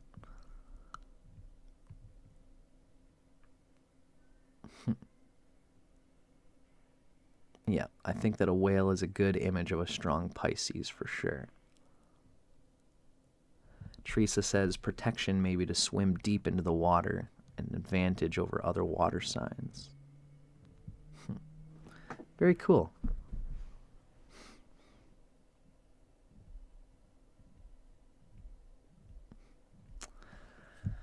So, what we read next, let's start getting into it. Let's see what the books say about this combination. This is me just shooting the shit about it. Now, we're reading Libra Man with Pisces Woman. This first little bit is coming from Sextrology, the Astrology of Sex and the Sexes by Starsky and Cox. It's a little gumball of how these two can be expected to be when they come together. What we read is that these two together are really a wispy and wayfish pair, both very predisposed to emotional sensitivity. And these two can get on each other's cases in a certain way. Libra, being the 8th from Pisces, probably also has some kind of unstabilizing, intense sexual energy that the Pisces woman has to deal with. And it's really, he's reflecting her need to rein in her own sexual energy and her Svadhisthana chakra, which is ironically, Libra's in the 8th house from Pisces. Libra is a civil thing, and civility is 8th house wild to the wildness of Pisces. The 8th house is a wildness energy. Pisces being a wild person, juicy, free-flowing, letting things go. Libra being this Apollo-like arbiter of civil intelligence and tact. That is a wild energy to Pisces. And it causes her to want to be civil while also still having her wildness. And these two together, if there's not other harmonious things happening, these two can probably be antagonized by the exciting, constant energy that they bring out of each other, because it's a 6th house, 8th house relationship. Libra feels Pisces to be a 6th house, constant attention need to be taken to the dynamic. And Libra is in her 8th house, which is like constantly chaotic. I don't know if I'm supposed to be civil here or if I'm supposed to be wet and wild. I don't know where I stand right now. And that vacillates and fluctuates for the Pisces person. These two can drift into adverse behaviors, both being prone even to almost hypochondria, which I think is a little extreme. But procrastination, again, that's Venus starving Jupiter. The Venus in the Libra man starving the Jupiter of the Pisces woman. Now, when it does work and it all comes together, a profound connection produces works of art. And sex is a way to escape. Question mark. What are they escaping from?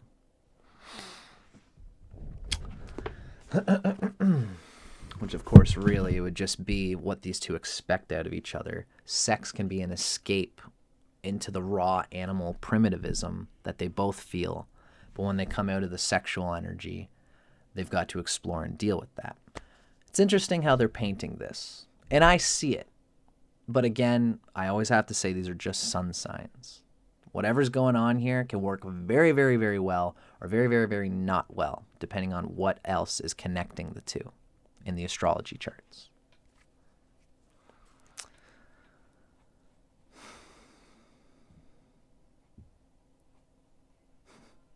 I'm so happy to hear my chat talking about how they're trying to get away from big pharma.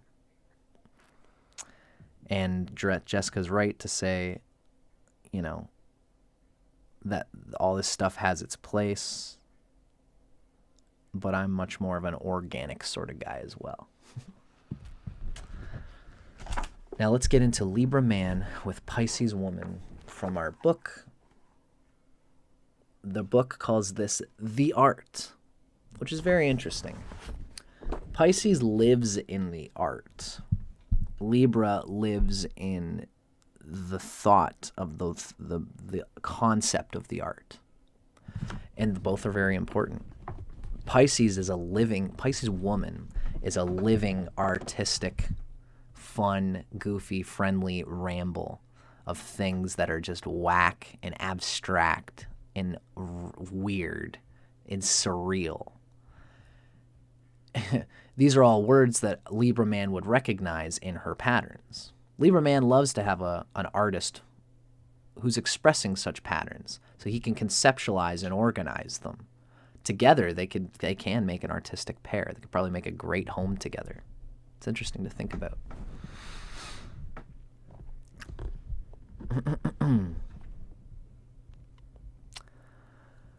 So, let's get into the character of the chemistry of these two characters.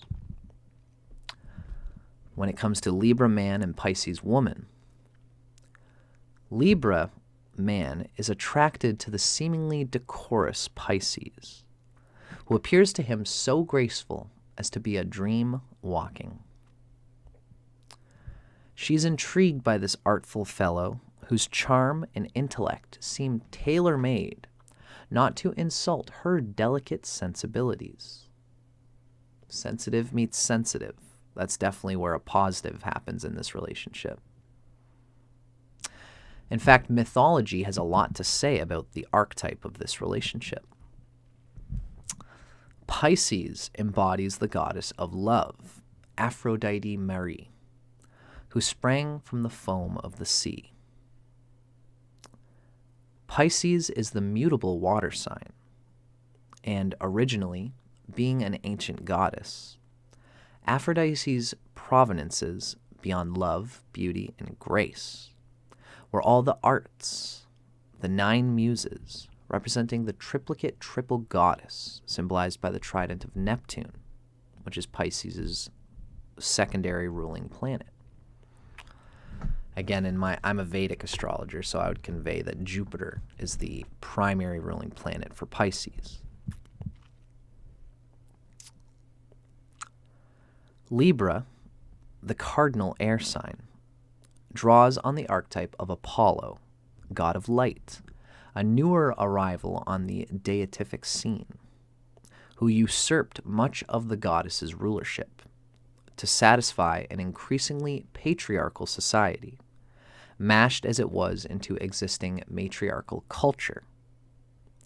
And thus the muses became Apollo's emanations, and he the god of the arts.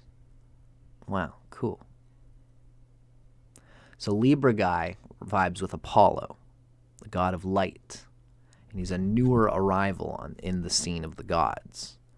And he usurped much of the goddess's rulership in order to satisfy a society that was becoming more patriarchal, because it was mashed into a matriarchal society at the time. He became the god of the arts, and the muses, the feminine, these sensual delights of the human body is really where that's at. These muses became emanations of the central figure of Apollo. It's for better or worse thing. We all know what the patriarchy is all about these days. It's interesting to see this book show the duality between this patriarchal figure that Libra Man can convey and the matriarchal power of Pisces woman, especially, in bringing that energy to bear, as in a balanced way, it seems this book is conveying here. So too do the Libra Man and Pisces woman seem cut from the very same cloth, and yet there is a certain strain inherent in this would-be bond, as if each of them wished to occupy the same role in the relationship. One which Pisces maintains is a more feminine part, while Libra may beg to differ. It's like, yeah, that's interesting. When you're talking about, like, what's the more masculine thing to do here? Or what's the more feminine thing to do here? It's funny how they can often blend. And they will blend in a way in this coupling as it's described.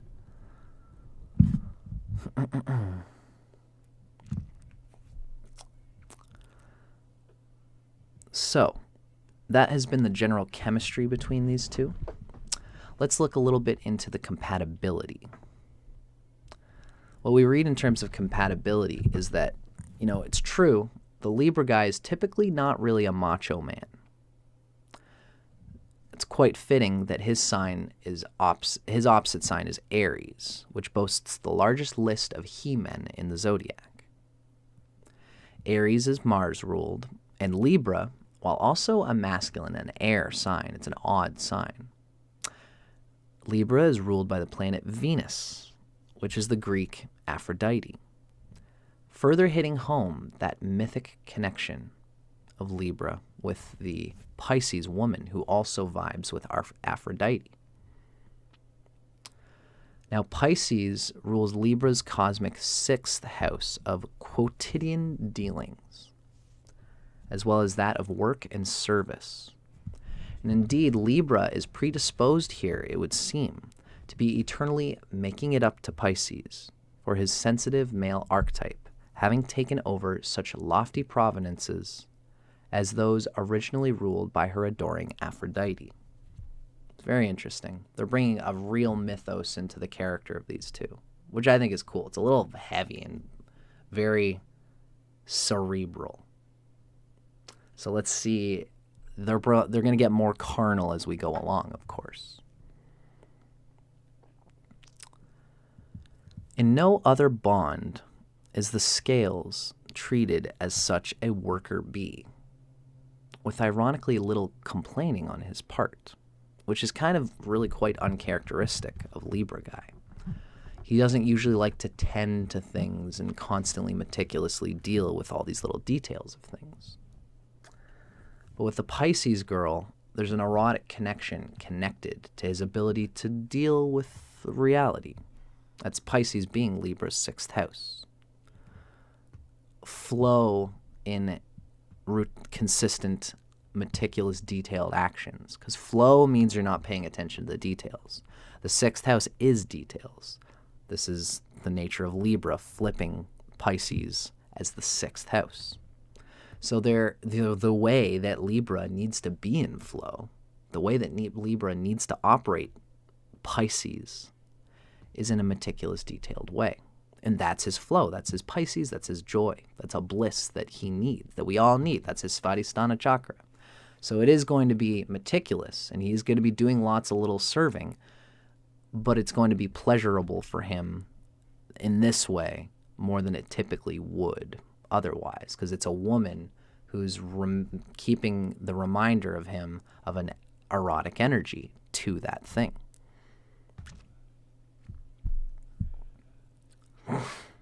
Indeed, there's something about the beatific Pisces that makes the Libra want to do right by her and provide her with as diva-like an existence as he might. As the diva of Pisces can really come through with a Libra man at her side. Of course, she instructs him on how to be productive enough for them both, with helpful hints on shortcuts and warnings about where taking them might cut him. On shortcuts. And reminding him where, don't take that shortcut because it might cut you. And Libra will expect other forms of retribution to boot. Pisces, in turn, rules Libra's 8th house of life's great mysteries, including sex, death, and other forms of regeneration, kicking the bucket being considered just one leg of the spiraling life cycle. That's cool. We'll get to sex, but suffice to say that the fish is going to be putting out with a vengeance. So Pisces here, got it. This is Pisces' 8th house position. So she is going to die to the world in surrendering to the sex that she gets with Libra. Now, in the meantime, Pisces, indeed the proverbial muse of the zodiac, will be very much in the business of inspiring Libra in his loftiest pursuits.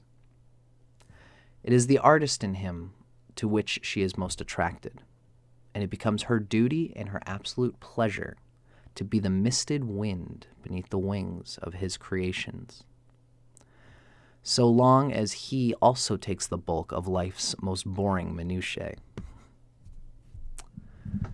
He gets to do all the meticulous little things and details, and this involves him also pouring into his creative effort and work as a creative person, and she gets to be the sexy muse that constantly brings him more and more out of himself and into creation. So we can see how this probably would end up being a juicy carnal situation. Now, let's start moving through it. Glad to see the people in the comments are talking about my friend Irene and Teresa and the way that these two have been moving through things lately. It's sweet to see it. Now, to keep our conversation moving, folks, we are now at the part of carnality. Let's get into the juiciness of what is happening between Pisces woman and Libra man. What we read is that freeing Pisces from the banalities of life is at some level, it's really an important secret to keeping the Pisces woman happy. Even if Libra can't choke a bull with his bankroll, he finds other ways to foster the impression that the fish enjoys much pampering.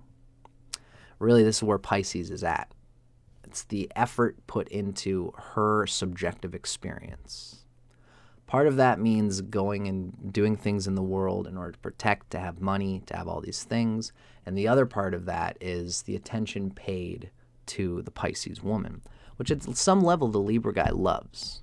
He just needs to be able to authentically express his emotional authenticity and express when he's being perhaps overworked or feels pressured to dote on the Pisces woman.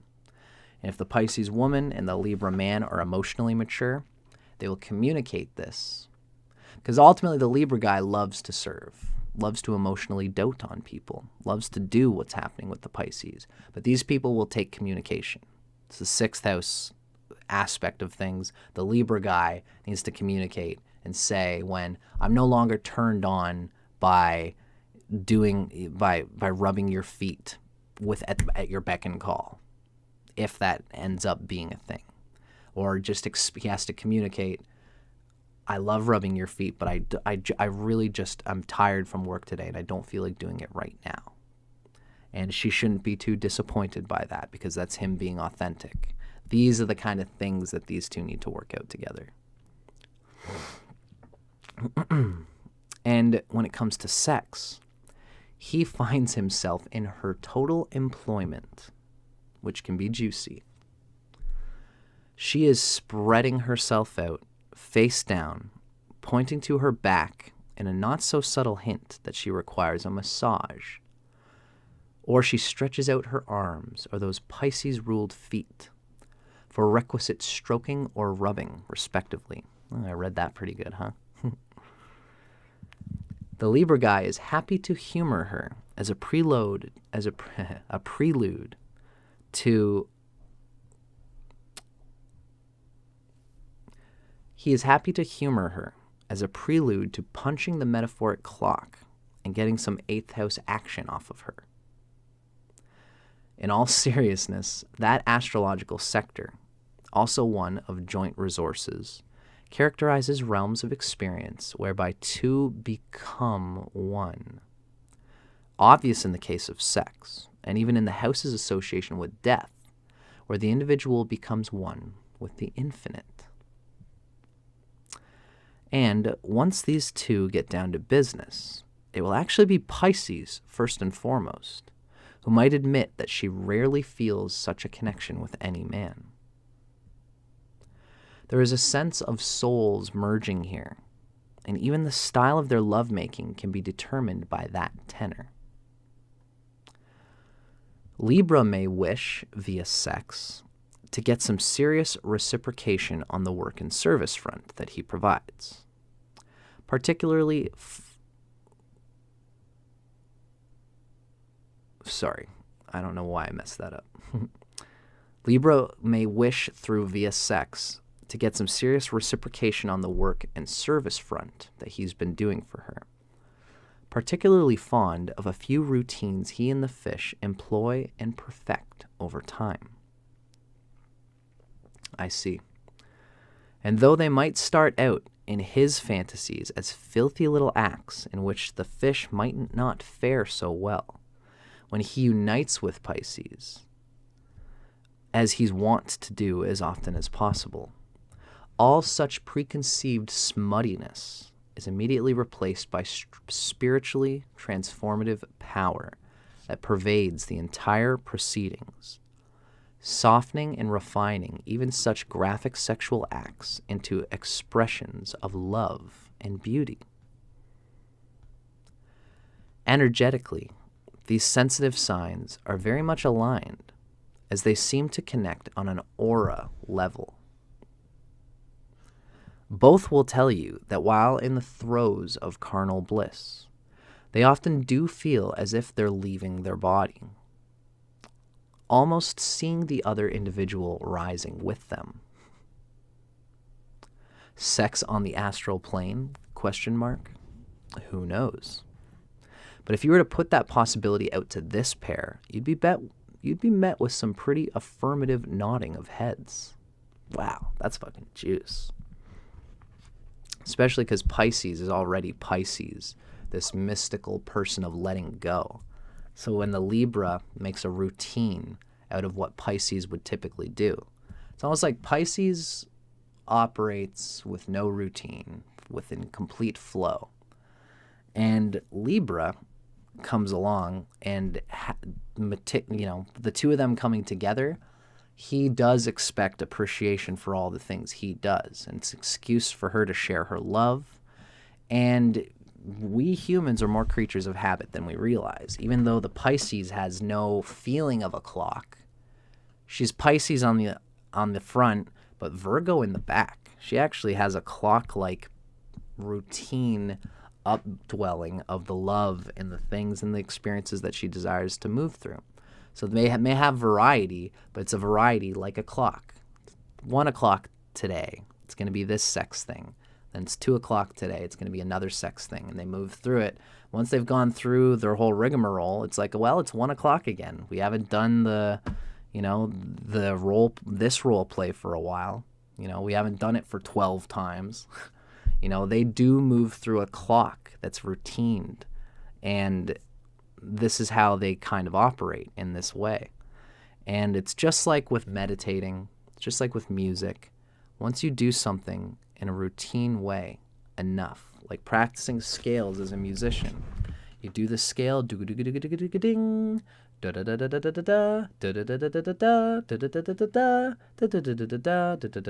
once you do that scale enough times, which feels like clockwork, feels like very sixth house-ish, you can apply the skill, you can apply the scale to a free flow. You have things to bring to your free flow. And it becomes a channel for this gooey magnetism that you've been building on. And it probably is the same way for these two. They find themselves getting into routine sexual repertoires that groove, that get deeper and get more free-falling the more they practice them. It's very musical in an interesting way. Now, it comes to light that sex is a large part of the gift that the Pisces muse bestows on Libra. Because, well, it really is so much more. It is the physical expression of the collective thoughts and feelings that the fish has towards her scales man, having so total a transformational effect on him, fueling him with feelings not only of validation, but of a certain transcendence. Her love surely does lift him up where he belongs, which really, regardless of whatever successes he achieves in life, he comes to realize is right where he is, right now, in the waiting arms of the Pisces. Oh, this is sweet. Still, before endowing him with any more spiritual sustenance, come mind-blowing sex, she'll want first to make sure he's accomplished everything she's carefully outlined on his daily to-do list. Once all the things have been done and all things have been figured out, then these two can melt together and come into this transcendent sexual experience. Pretty rock and roll. Pretty erotic and ecstatic. I thought that was good. You know, you can see how these two can come to dissension in ways. But ultimately, again, these are just sun signs. And when they do come together, I do see this 8th house energy has the ability to make... It's like these two know how affected they are by each other's sexual energy. And the 8th house works this way. Sometimes that is a great thing, where it hits and it's the deepest transcendental lovemaking you've ever had. And then sometimes it feels like you're getting drawn in by this against your will in a way that can feel constraining. Ultimately, if somebody ever feels that way, it usually means that communication needs to be applied so that the two people can come to an understanding and be where they're at and know that this energy is essentially neutral. It's just a transcendental energy that has neutrality. And if either of them feel overtaken by the 8th house energy of it, they just need to communicate. They need to practice emotional authenticity, lean into that Mercury, lean into that true Venus, and explain and talk and communicate like mature adults who ultimately, you know, if this is a love couple, they are going to understand what's happening here. And if they love each other enough, they're going to communicate with each other how we can make this work, how we can sustain it so we don't feel pulled away by it. And they will do that if they love each other enough to do so. If these are just a couple that just met, then they might have some transcendental-ass sex once in a while. It's just this is a coupling that the deepest aspects of this couple comes from the communication of time, the effort put in between things, the Libra guy doing all these things as a foreplay for the Pisces woman. It's very interesting and very nice.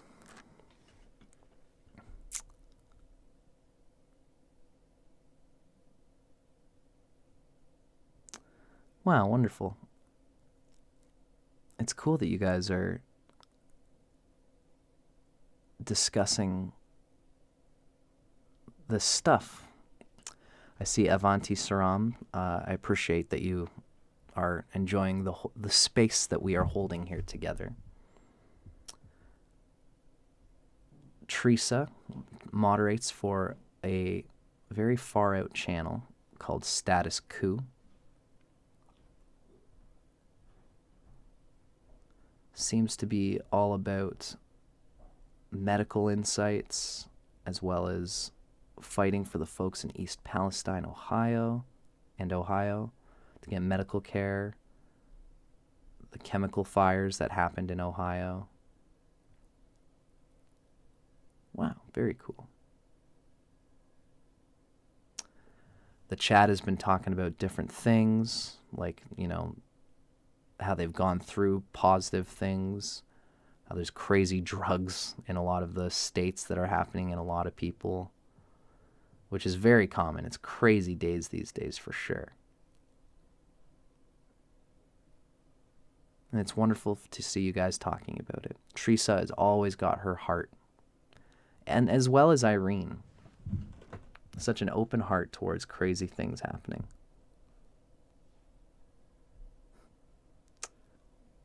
And I'm glad that you guys have been enjoying it. It's okay, you know, I know you guys are always gonna... It's okay. I know you guys are always gonna rock and roll and talk about all the cool, fun things. So I agree with Avanti. Sounds like Pisces is lucky. The Pisces girl is lucky in this situation, and the Libra guy seems quite lucky as well. Any coupling come together and making it work, to me, that's as lucky as it gets.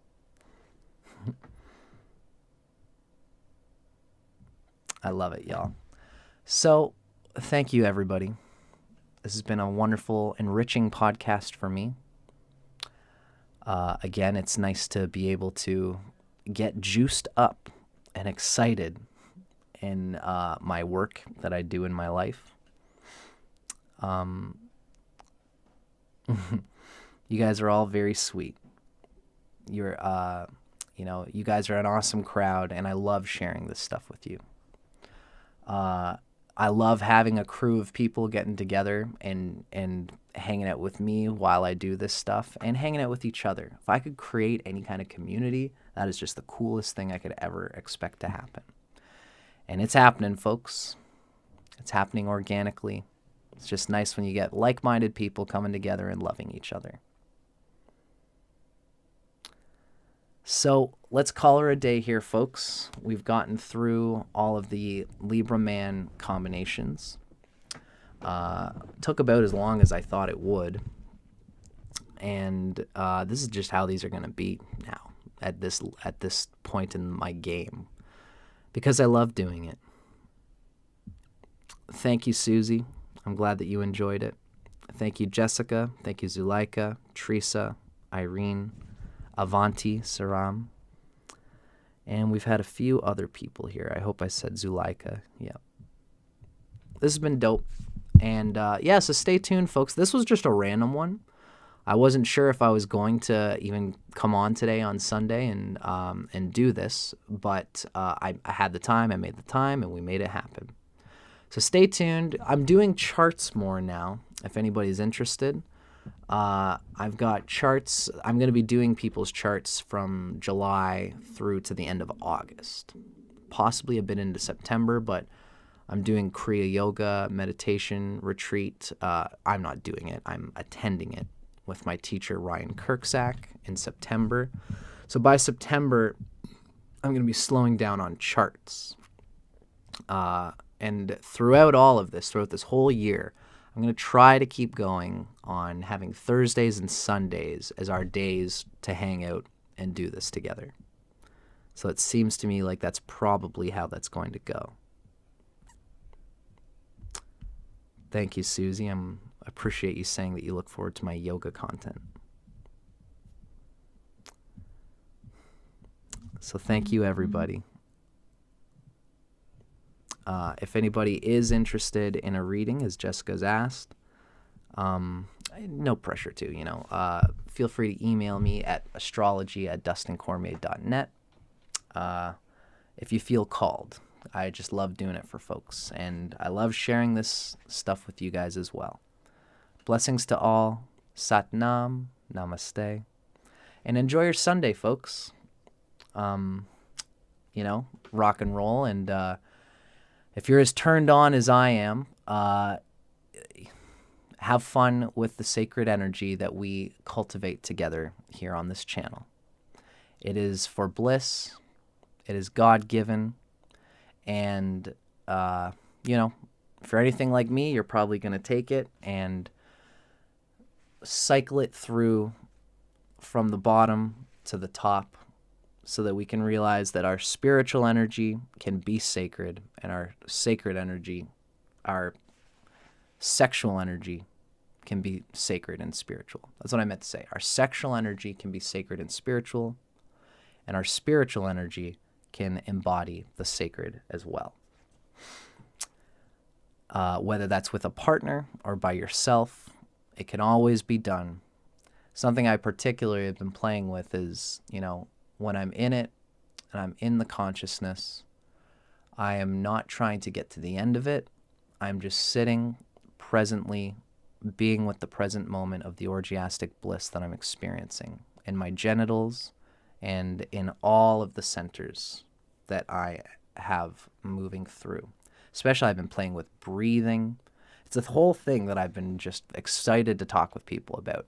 I think I'm going to, carve it for a little while and experience it for myself. And if I get another love partner or partners, I'm going to experiment with them with it as well.